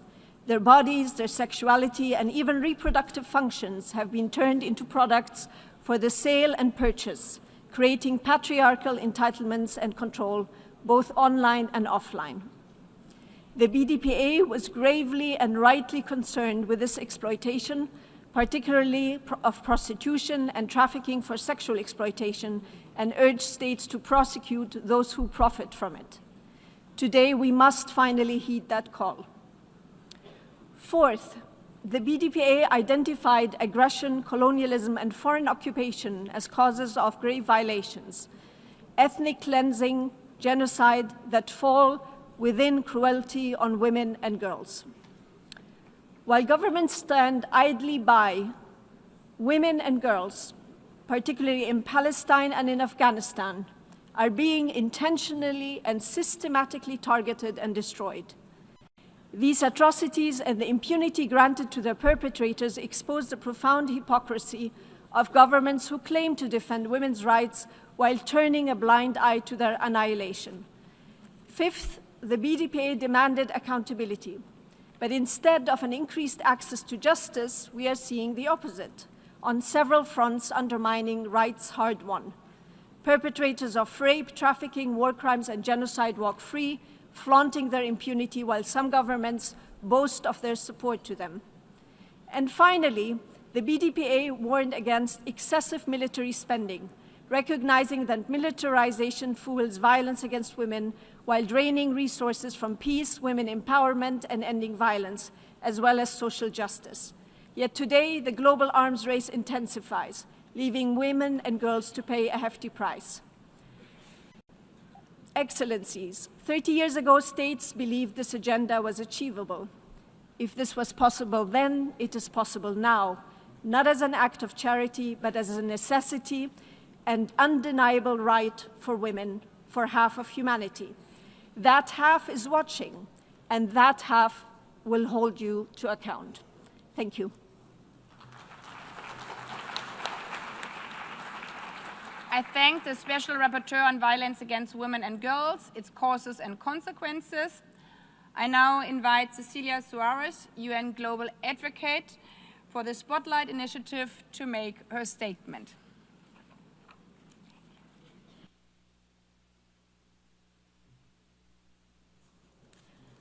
Good morning, Madam President, Secretary General, Excelencias, amigos. Nos reunimos como Excellencies, friends, we meet this month as every year to take a look at the world that we live, a complex world without a doubt, among multiple armed conflicts, a full-scale genocide, and an increasingly severe climate crisis, and an unstoppable advance of technology without a clear legal framework or a transparent one. And as each September, we return to a topic that brings us together, the equality of that women and girls continue to demand throughout our planet. Today, with radical urgency, it shows that a policy of omission would mean for millions of women and girls in every part of the world a step backwards. It's not a surprise for anyone that global investment in gender equality is inadequate as a small part of global budgets. The numbers demonstrated.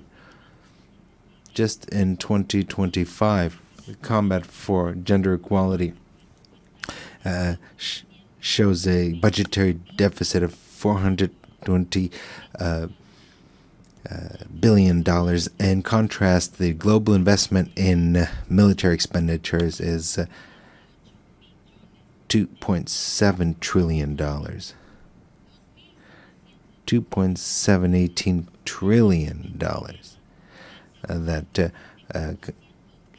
invested in war compared to over 400 billion deficit in gender equality. In other words, the world prefers to invest 6 times more in preparing for a conflict rather than investing in upholding and promoting the rights of half of the population. This is how the economies are built. So the obvious question is, what have we more normalized that turns out that promoting the means of war is more important than promoting the rights of women? How long we will continue to think that we will be allowed to live as second-class citizens? It might be a naive question. War is a business, of course. But it's also important to invest in what is maintaining half of the world population far from achieving their full potential within our societies, and in turn restricting the growth of society as a whole. And we will repeat it again.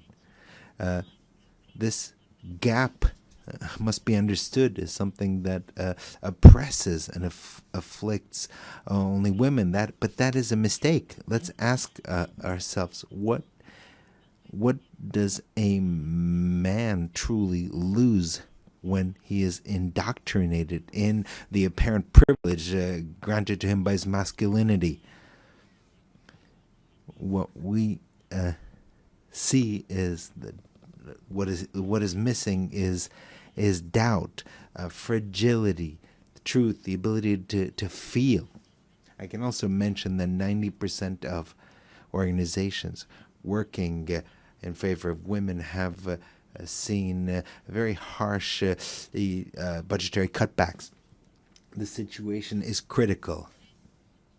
So I will be very concrete. What we need are resources, reforms, and leadership.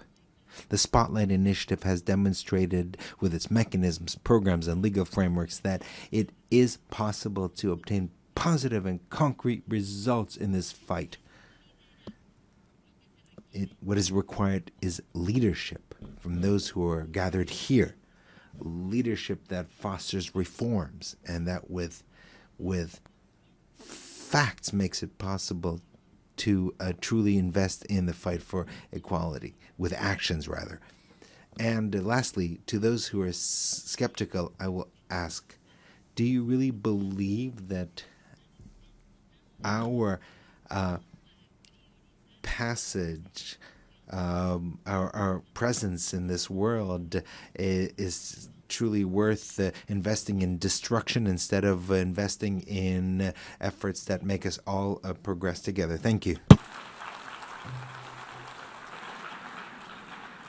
I thank Ms. Suarez, and now I invite Ms. Memorio Kanshamba, Executive Director of the African Women's Development and Communication Network, to make a statement.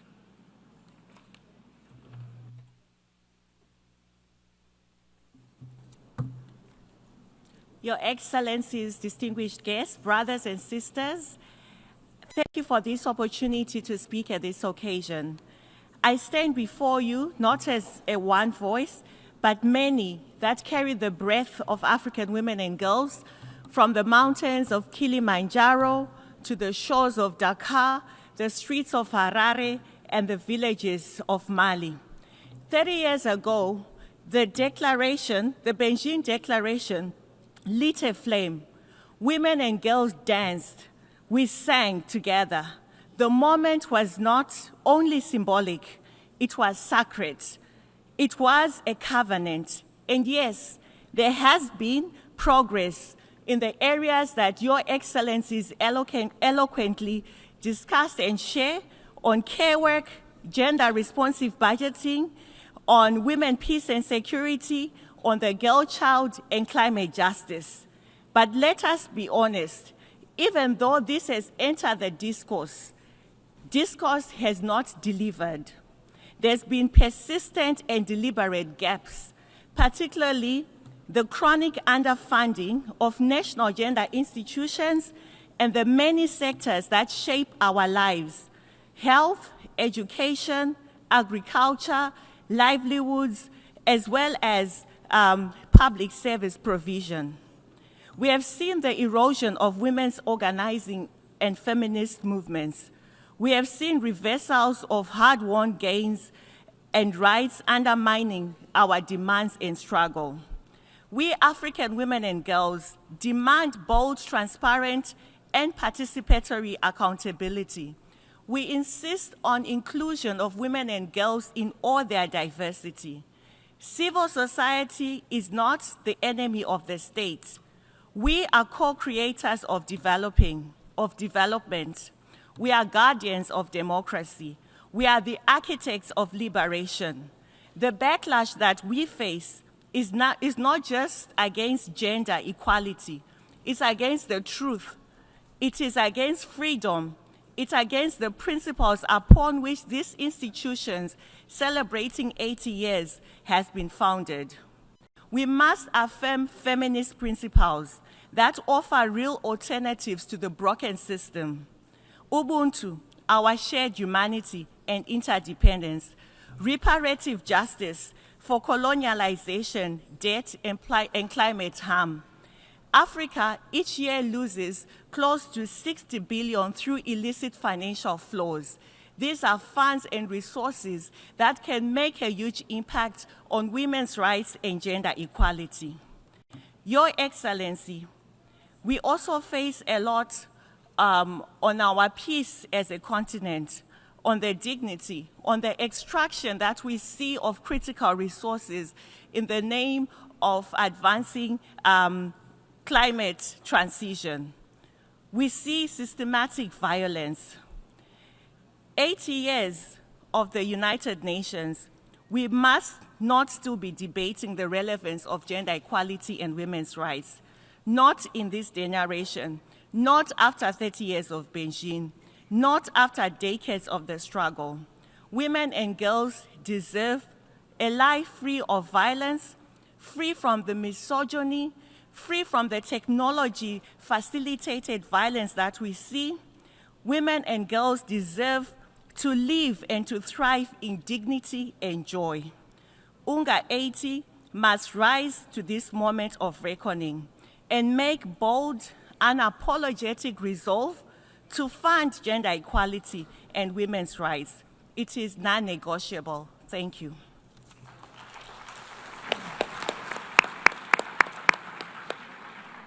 I thank Ms. Kachamba. I now invite Ms. Nadia Murad, Nobel Peace Laureate and founder of Nadia's Initiative, to make her statement.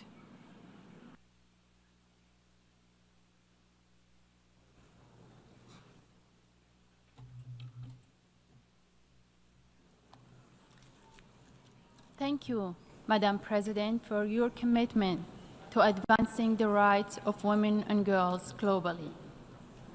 Excellencies, ladies and gentlemen, 30 years ago in Beijing, the world declared that women's rights are human rights. Today we gather not only to reflect on that promise, but to ask, are we truly fulfilling it? Progress has been made, more women in parliaments, in classrooms, in leadership. But we're also at a dangerous crossroads. Around the world, democracy is weakening, extremism is rising, and women's rights are under attack. Nowhere is this more visible than in conflict-affected and crisis-affected areas. Millions of women and girls denied the right to education, targeted with sexual violence, or forced into early marriage. Behind these injustices are human lives, mothers, daughters, sisters, and friends, families destroyed, futures stolen. I was once a young woman living in peace until ISIS captured me and countless other women and girls, shattering our lives in unimaginable ways. Hundreds of these women and girls, including my niece, my sister-in-law, and my cousins, are still missing in captivity in Syria. Since my escape, I have met many women who endured unimaginable suffering and whose strength is extraordinary. But strength alone cannot rebuild lives. They need action, they need justice, they need resources. And yet, women's organizations, the lifeline in times of crisis, remain underfunded and excluded. Perpetrators of sexual violence continue to enjoy impunity. Equally urgent, the international community must hold accountable regimes, groups, and governments that deny women and girls the rights, those that legalize child marriage, restrict education, or enact discriminatory laws. Justice must extend beyond individuals to the system and structures that perpetuate inequality. If we are serious about the Beijing Platform for Action, then we must do three things. Fund the women's organizations on the front lines, guarantee women's full participation in peace and security, hold perpetrators and oppressive systems accountable, because impunity should never be an option. These are not just policies, they are promises we owe it to every woman and girl. Sustainable peace is impossible while half of humanity's population is silenced or targeted with violence. 30 years after Beijing, reflection is not enough. We must accelerate. The next generation of women and girls deserve to inherit no more promises, but the reality of equality, justice, and dignity. Thank you.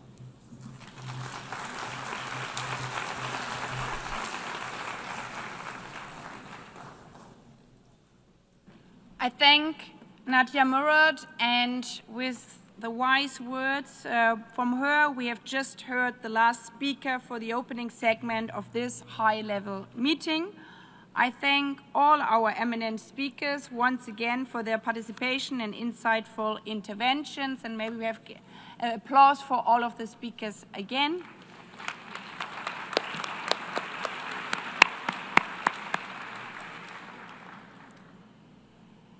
Heads of state and government, ministers, ministers, excellencies, distinguished delegates, distinguished participants. We shall now hear statements in the plenary segment in accordance with paragraphs 1 and 3b of General Resolution 79/288. Before giving the floor to the first speaker, I would like to inform delegations that we have a very, very, very long list of inscriptions, which shows the commitments. But in order to enable the high-level meeting to hear from as many delegations as possible in the limited time, all speakers are requested to adhere to the 3-minute time limit for statements in the national capacity and 5 minutes for statements made on behalf of a group of states. Delegations are advised that the limit for time statement will be strictly enforced, and I would like to underline that. The microphones will be automatically muted once the speaking time has elapsed. Having said this, I would appeal to all speakers to deliver their statements at a reasonable pace to facilitate interpretation into the 6 official languages of the United Nations, and have always a look at the little clock in front of you. Having said that, it's my dear honor to give now the floor to our first speaker of the high-level meeting convened by the President of the General Assembly on the 30th anniversary of the 4th World Conference on Women. And I give the floor to Her Excellency Jennifer Gerling-Simons, President of the Republic of Suriname.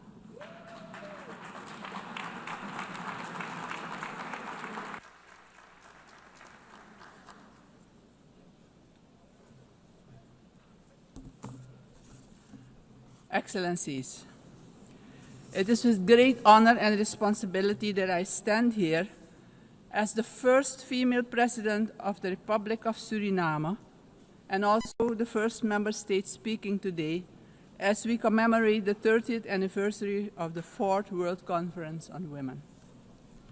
This historic occurrence in my country has not only cracked the glass ceiling, but more importantly paved the way for particularly girls to dream about something that was perceived uncommon only about 3 decades ago. Today, we celebrate the work and advocacy of many pioneers at both political and intergovernmental levels in bringing the cause of women's empowerment and gender equality to the center of the global agenda. Madam President, as I pause to reflect of the role of women in Suriname, I can conclude that women of my country historically have always been on the forefront in the fight for freedom, justice, and economic development. Suriname remains committed to the Beijing Declaration and has made gradual progress in strengthening legislation, advancing gender-sensitive policies, and implementing programs to address persistent inequalities. Persistent challenges such as economic disparities, gender-based violence, and underrepresentation of women in leadership. These must be addressed with renewed urgency and vigor. We also face new and have to address new challenges, like the negative influence of social media on the self-image of many girls and young women. In closing, Madam President, Suriname reaffirms its unwavering commitment to advancing the rights, empowerment, and full participation of women and girls in every aspect of life. As a priority action, my government commits to further improve access to STEM education for girls and the protection of women and girls against gender-based violence. Advancing gender equality means progress in achieving sustainable development for all. Working as equals, living as equals, as women and men, we are better together. Thank you. I thank Her Excellency, and again, congratulations for being the first of your kind, the first female president of Suriname. Congratulations.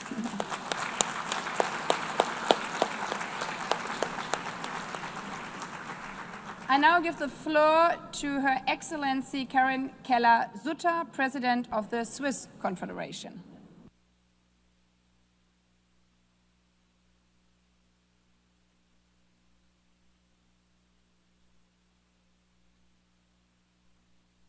Madame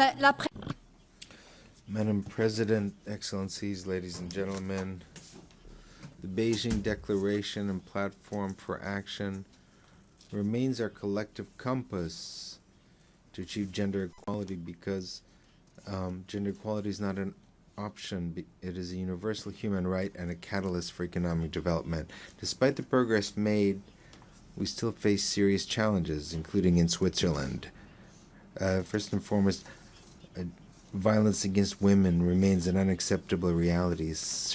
The wage gap persists, largely because working mothers are not fully integrated into the labor market and because women are still underrepresented in leadership roles. 30 years after Beijing, our goals remain unchanged. Switzerland has taken concrete steps to implement the rights enshrined in our constitution and in our international commitments. Our national strategy for gender equality, adopted in 2021, as well as major legislative reforms, have improved the protection of victims of gender-based violence, including expanding the legal definition of rape and criminalizing stalking. And this November, we will be launching a nationwide campaign against gender-based violence with a clear message that equality protects against violence. In our foreign policy, Switzerland is deeply committed to promoting universality of women's rights and gender equality, with a particular focus on women's economic and political participation and the fight against gender-based violence. Madam President, Excellencies, ladies and gentlemen, recent crises have set back the cause of gender equality. The progress we have achieved over the past few decades are now at risk in too many countries, but solutions have been formulated a long time ago, and they've been set out in various multilateral frameworks. Today, we need to build on that foundation and commit to putting it into practice. This is the surest path to protecting people and building societies that are truly equal and inclusive. Democracy and economic prosperity depend on it. Together, let us make the vision of Beijing a reality. Thank you.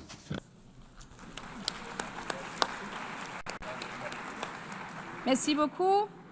I give the floor now to Her Excellency Netumbo Nandi Naitwa, President of the Republic of Namibia.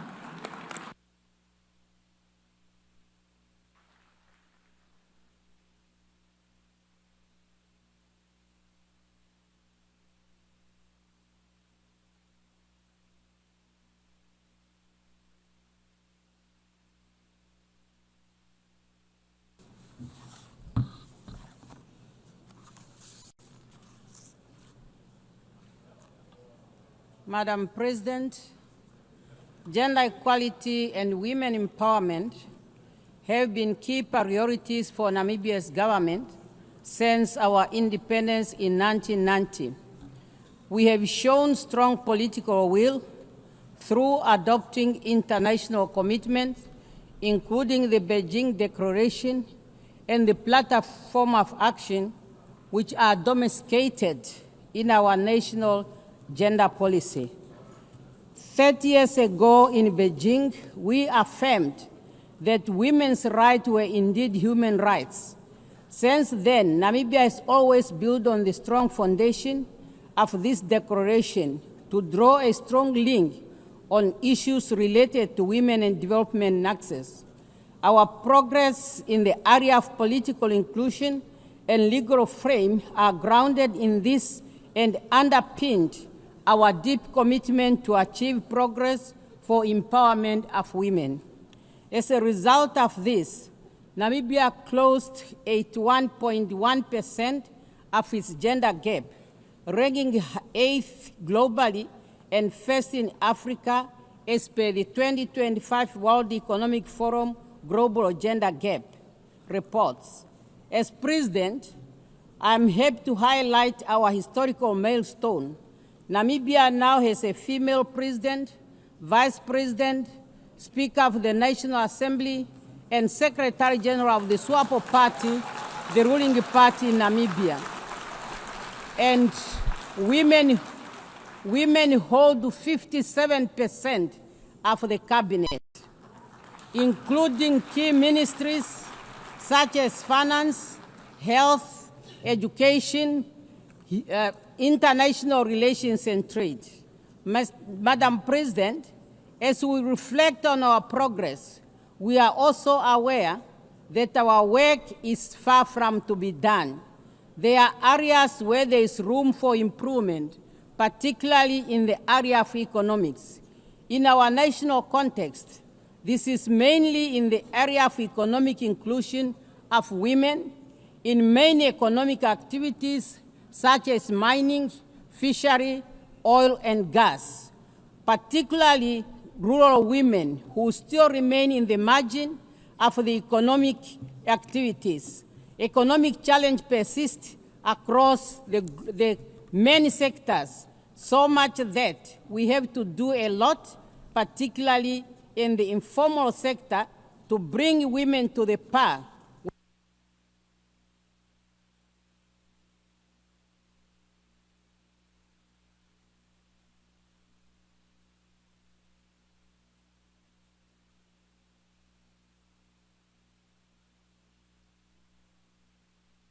Madam President, thank you.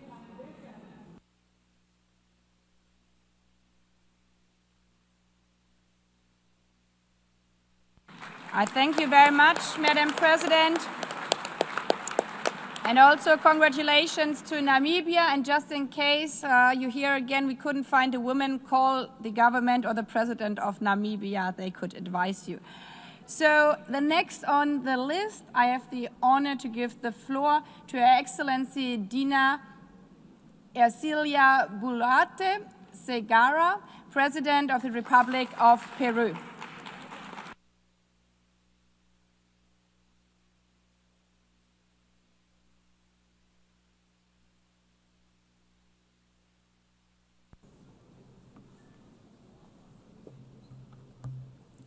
Gracias, señora.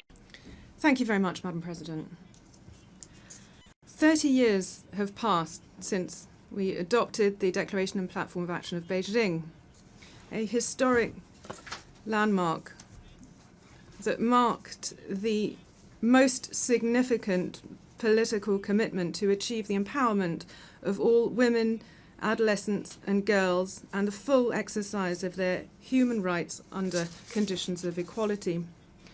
Since then, we have achieved some significant results. We have reduced the gap in access to education and the labour market. A growing number of women is getting access to decision-making fora, and we have strengthened norms in fighting violence and discrimination against women. Nevertheless, President, there are still structural gaps that are limiting the development of women and girls. Extreme poverty and multidimensional poverty, discrimination and violence continue to disproportionately affect us as women. And Peru is taking decisive action. In 2019, we approved our national gender equality policy. Its key objectives are to guarantee women the exercise of all of their rights, the eradication of violence against women, the empowerment of women so that we can overcome the institutional and socio-cultural barriers that women face. We have more than 400 emergency women's centres across the country, and they have an intercultural approach to deal with cases of violence against women so that we can put an end to this scourge. And we are using public funds to finance projects to support the economic independence of women. We have also taken steps to legally recognise the right to care and to create a national care system to guarantee this right. We're also accrediting and certifying the skills of care workers, many of whom are women. We are working to guarantee women's access to quality education and also working to promote greater inclusion in the labour market and increasing women's participation at the political level and all levels of government. And I'm very proud to let you know that in 2023 we abolished child marriage. Madam President, as the first woman president, the interpreter apologises, the microphone does not appear to be working.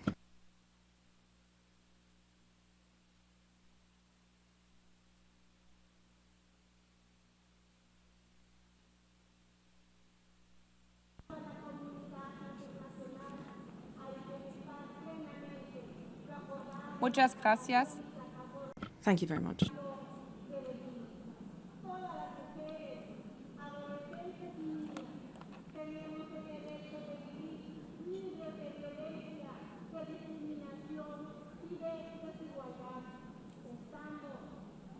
Madam President. Muchas gracias.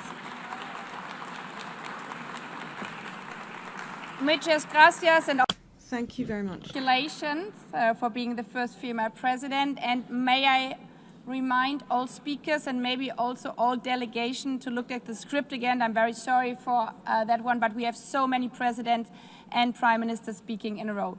The next I may introduce is Her Excellency Nataša Pirc-Musar, President of the Republic of Slovenia.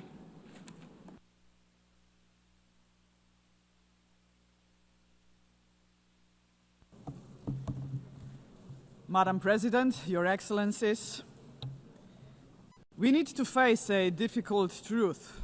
Progress on gender equity has been uneven, and many of our hard-won gains are now at risk.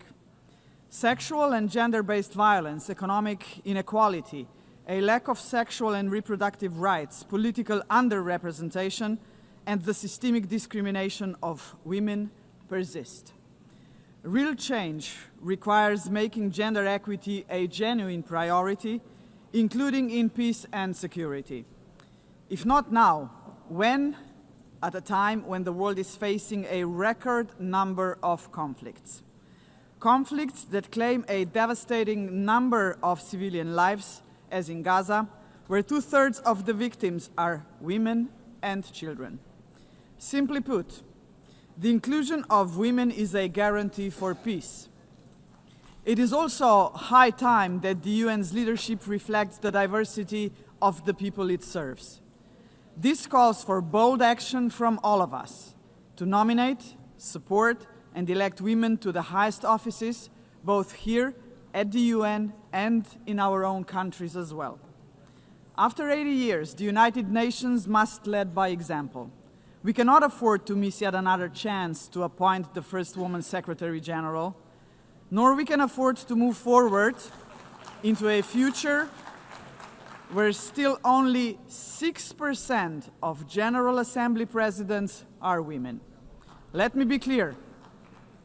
The issue has never been about merit. There are plenty smart and capable women. What is lacking is the will to open doors.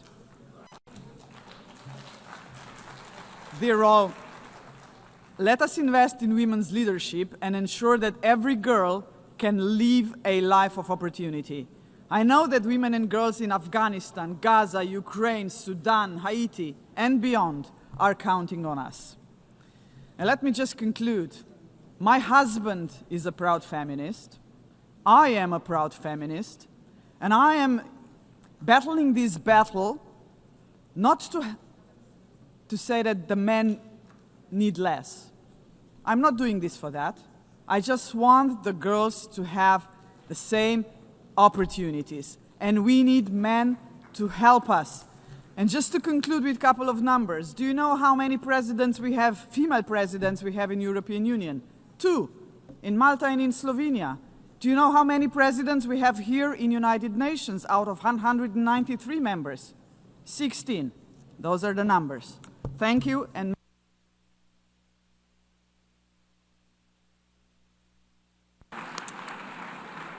I thank Her Excellency, Madam President, and again also congratulations to you being the first in that role. I give the floor now to His Excellency Daniel Francesco Chapo, President of the Republic of Mozambique.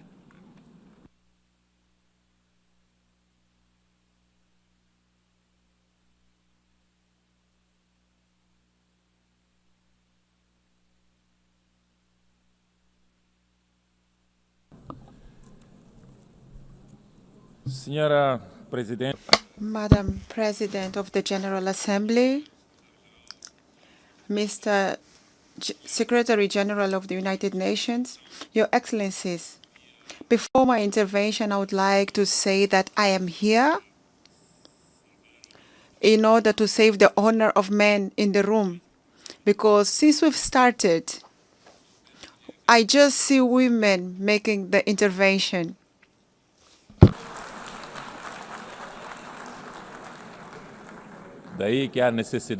For that reason, I would like to say that we need to have men talking about this topic too.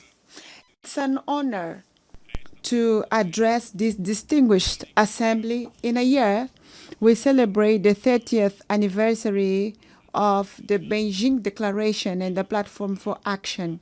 On this occasion, I would like to reaffirm the unwavering commitment to the women empowerment of Mozambique.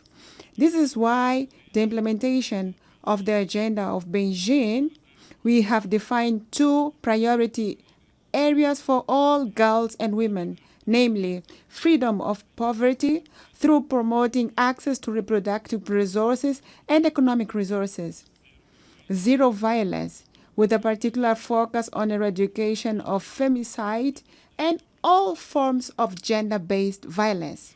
Your Excellencies, since Beijing, we have achieved gender parity in the Council of Ministers and in the Parliament.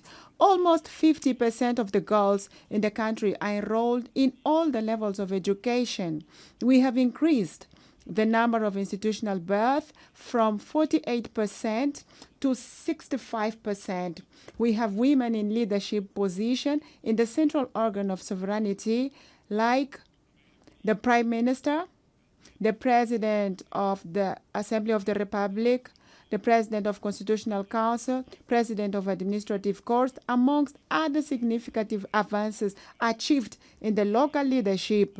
We have also created around 30 integrated centers to fight gender-based violence.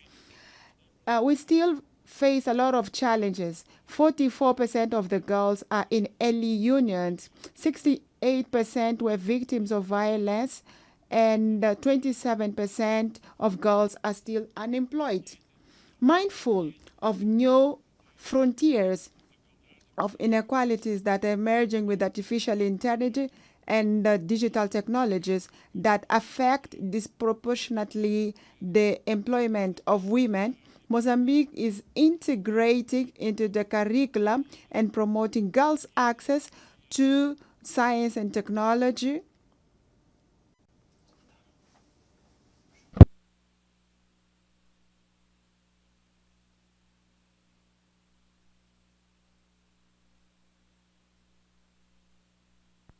Thank you, Mr. President.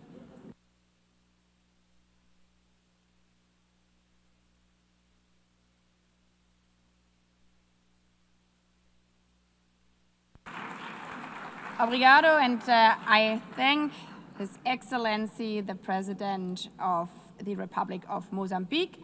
I give the floor now to Her Excellency Hilda Hein, President of the Republic of Marshall Islands.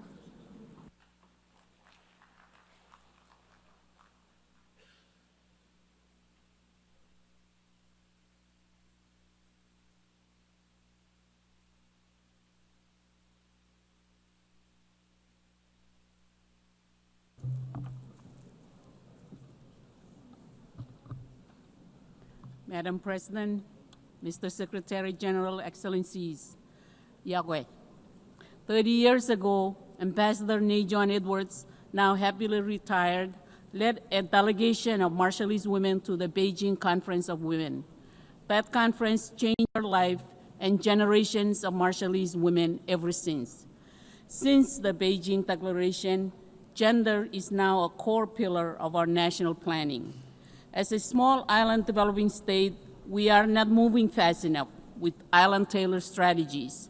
In a nation where 1 out of 2 women experience violence, and in a Pacific Island region with the lowest rate of women in elected government in the world. Core efforts need to be strengthened, including in our families and communities. We can build on our traditional matrilineal customs to encourage the role of women as peace builders, as human rights defenders, and contemporary leaders in their fields. While the Marshall Islands has instituted important legal reforms, rates of gender-based violence remain unacceptably high. Education, police officer training, and crisis services have been key steps. We will continue to ensure the full recognition and realization of human rights for women and girls, including through our recent ratification of the Palermo Protocol on Trafficking. The health of women and girls is a key priority and is written in our survival story, where the nuclear legacy has left behind cancers, reproductive health struggles, and the unseen weight of caregiving. We answer this with urgency, expanding maternal care and family planning, and launching mass cervical cancer screening and prevention so that every woman and girls has the chance to live and to lead. Women's economic empowerment is vital to achieving equality.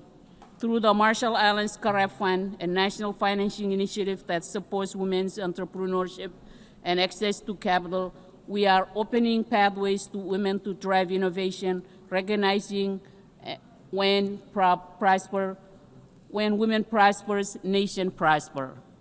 Our national early childhood development framework has forged key progress in direct interventions to provide assistance, nutrition, and care for vulnerable communities, including expectant mothers and mothers of young children. This will be expanded for universal coverage to address crisis levels of malnutrition and stunting. We welcome the region's new policy launch to incorporate climate and resilience in the framework. Madam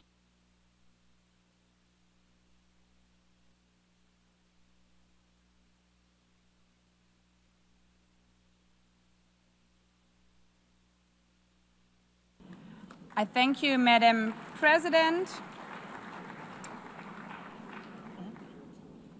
I now have the honor to give the floor to Her Excellency Gordana Siljanovska-Davkova, President of the Republic of North Macedonia.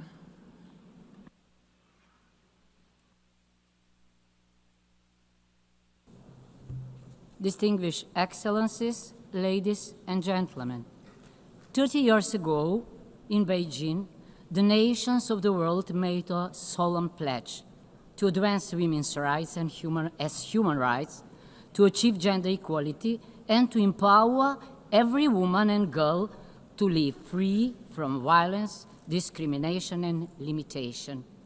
The Beijing Declaration and Platform for Action remain a cornerstone of international law, a living testament that equally for women is both justice and a prerequisite for peace, prosperity, and sustainable development. And yet, 3 decades on, we must admit progress has been uneven, fragile, and too often reversible. Violence against women persists with impunity, femicide desecrates the sanctity of life, and structural barriers still deny women leadership, resources, and decision-making power. These are not abstractions. They would wound families, societies, and generations. At the same time, the very institution created to safeguard peace, the United Nations, faces a profound crisis. Conceived as the greatest peace project of humankind, it is now stands against a backdrop of wars raging across continents. 80 years after its founding, peace the raison d'etre of the UN remain elusive. Mars still rules when it is time for Venus embodied in the vision, compassion, and leadership of women to guide our common future. If we are serious about peace, then the time has come to entrust the helm of the United Nations to a woman. We, the women of the world, together with the children, are the first and greatest victims of war. But we are also the bearers of healing, compassion, and hope. Gender equality is not a feminist privilege. It is a humanist imperative. We do not ask for favors, not for matriarchy, but for a just order in which the talents and creativity of half of humanity are fully recognized for the advancement of politics, science, health, education, and peace. Excellencies, the Beijing Declaration called on us to ensure equal rights and equal access for women and men, girls and boys. That call remains urgent today. Only together, women and men, do we embody the full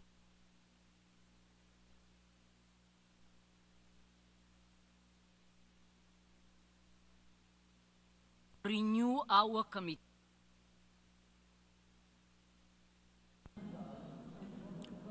Thank you, Madam President. Thank you. I thank you, Madam President. And now I give the floor to His Excellency Berjam Begay, President of the Republic of Albania.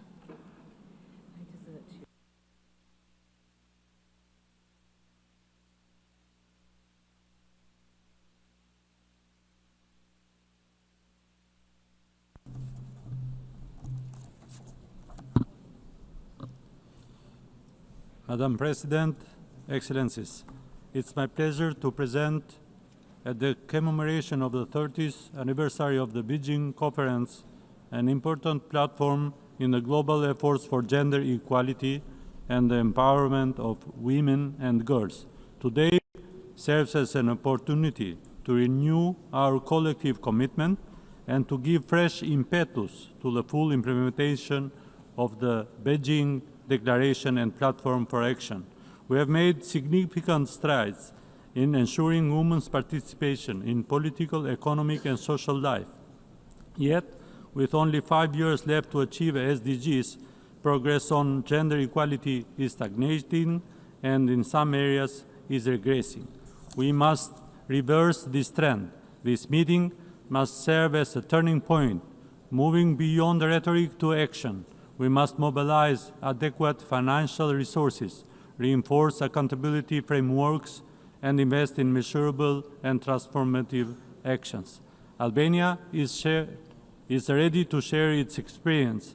Over the past decade, we have undertaken substantial legal, institutional, and societal reforms aimed at promoting gender equality. Albania has closed the gender gap in education, strengthened women's economic participation, and invested in digital inclusion and entrepreneurship for women and girls. These reforms have been shaped in consultation with civil society and the youth, making gender equality an important aspect of our society. To us, gender equality is essential to sustainable development, social cohesion, and shared prosperity.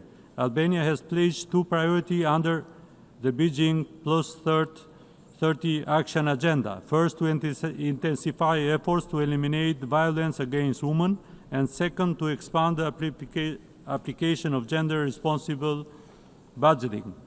At a time when conflicts and crises are multiplying, the world needs the leadership and contribution of women more than ever. Their role is fundamental in building peace, preventing conflict, and creating more inclusive and resilient societies. Albania reaffirmed its full commitment to the Beijing Declaration and Platform for Action, to the 2030 Agenda, and to international human rights instruments. Thank you.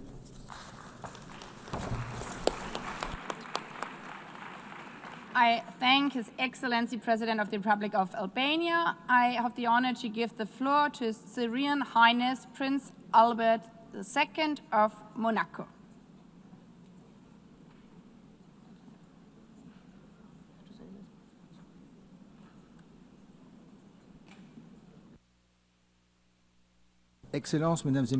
Excellencies, ladies and gentlemen, in all of your capacities. 30 years ago, the Beijing Declaration and Platform of Action set out an ambitious roadmap to achieve gender equality and empowerment of all women and girls. Today, as we mark this anniversary, we need to demonstrate clear-sightedness, determination, and a renewed commitment. Despite significant progress that has been achieved over recent decades, we see today alarming setbacks in women's rights. There are armed conflicts, the climate crises, and regressive movements which imperil our basic rights.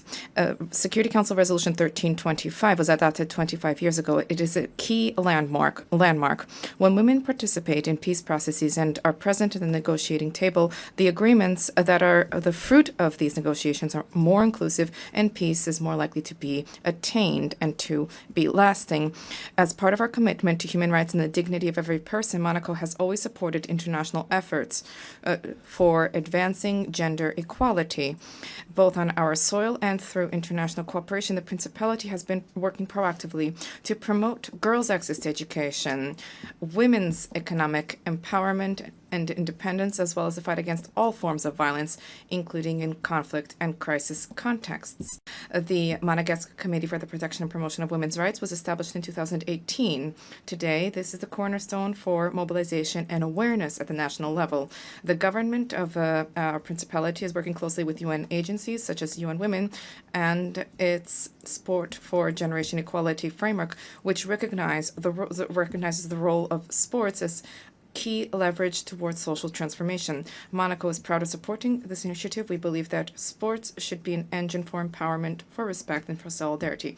UNICEF and UNFPA are also key partners for our action through tangible projects. So these partnerships help to anchor the principles of the Beijing Declaration in actions on the ground. I also wish to highlight the key role of civil society, women leaders, young people, and male allies in building a world that is more just, with greater solidarity and greater equality. Our Principality reaffirms a commitment to continue along this path in a decisive way alongside all of those who work day by day to ensure that this equality becomes a reality. Thank you. I thank His Serene Highness Prince Albert II of Monaco, Sovereign Prince of the Principality of Monaco. And I have the honor now to give the floor to His Excellency Assali Assoumani, President of the Union of the Comoros.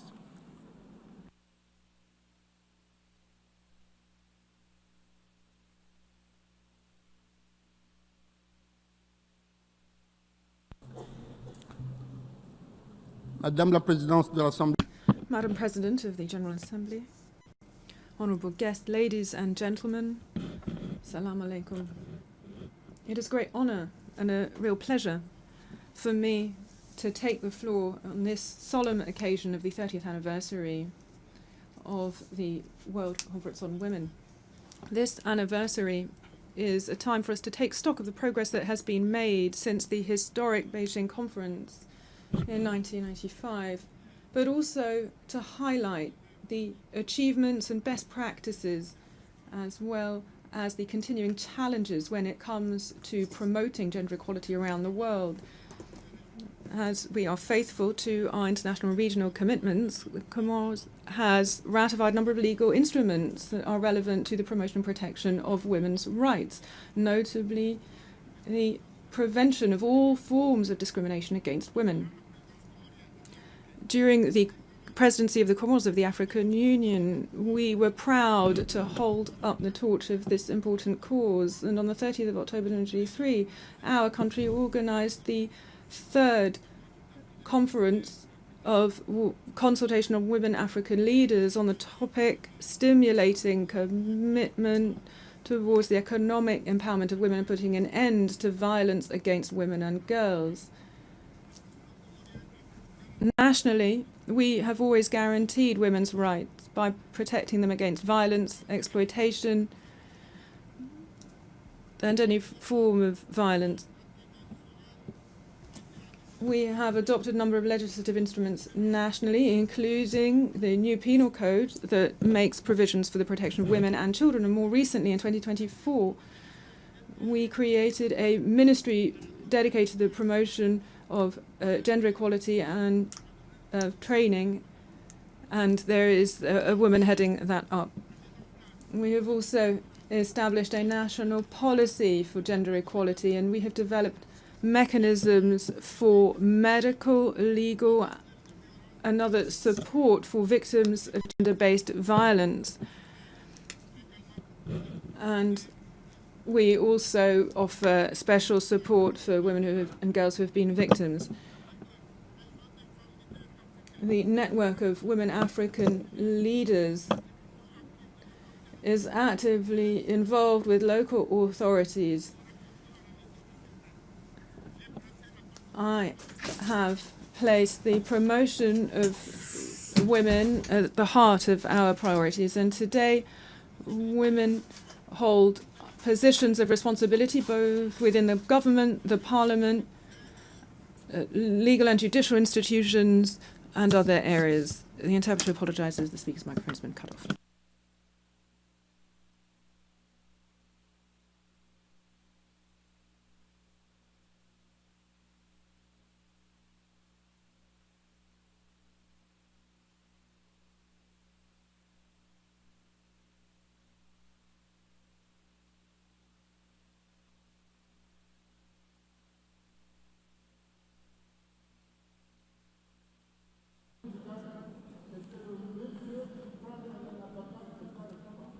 Excellency,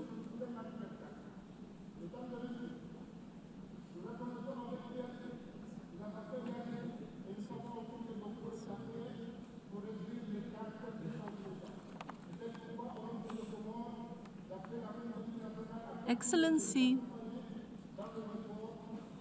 kindly conclude your statement.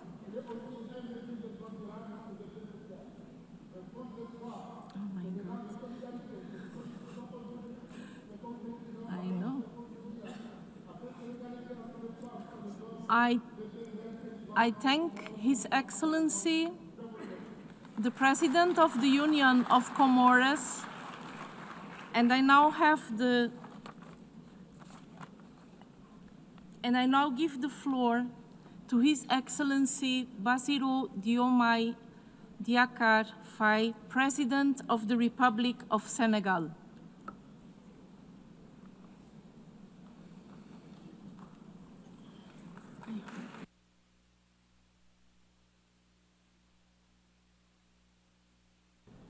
Madame la Présidente. Madam President and General Assembly, members of the General Assembly, distinguished colleagues, ladies and gentlemen, I wish to thank the President of the General Assembly and the Secretariat and the Secretary General for the invitation extended to participate in this meeting. We wish to recall the following. Pursuant to a call for action and mobilization for resources in order to accelerate progress towards full gender equality and empowerment of all women and girls. The Beijing Program of Action has been a turning point when it comes to awareness about the obligation to have greater justice vis-a-vis all women. Progress has been achieved. However, this progress should be assessed on a regular basis in order to identify weaknesses, as well as to make the necessary adjustments to build a fair and more inclusive society. The commitment to promotion of gender equality and the rights of women means that there is a need to fight against poverty, to guarantee women's access to economic resources, to education, to health care, as well as to enhance women's participation in decision-making bodies, as well as to protect them against all forms of violence and discrimination. This is what we have been doing in Senegal through our public policies and through the Senegal 2050 vision, which places women and young people at the very heart of national citizenship and stability. We have been implementing a progress accelerator to surmount the persistent obstacles to equality with programs which include expanding access for women and girls to education and training, and combating unstintingly all gender-based violence. We are fighting against all forms of violence and discrimination against women and girls, and this struggle needs to be continued with vigor in neither in religion, history, or any affiliation, or any argument can be made for women to be abused, discriminated against, or marginalized. All public bodies, members of civil society, religious and faith traditional leaders, all citizens have an obligation, more than ever before, to mobilize ourselves against brutality, against harassment, against rape, and against all forms of abuse. Together, let us surmount the persistent inequality. Let us work towards a greater partnership among states. Let us prepare future generations, succeeding generations, helping them to live in a fair, more equal, and more harmonious world. This is a shared responsibility. This is a universal moral duty. I thank you for your attention. I thank His Excellency the President of Senegal, and I now give the floor to His Excellency Faustin Archange Touadéra, President of the Central African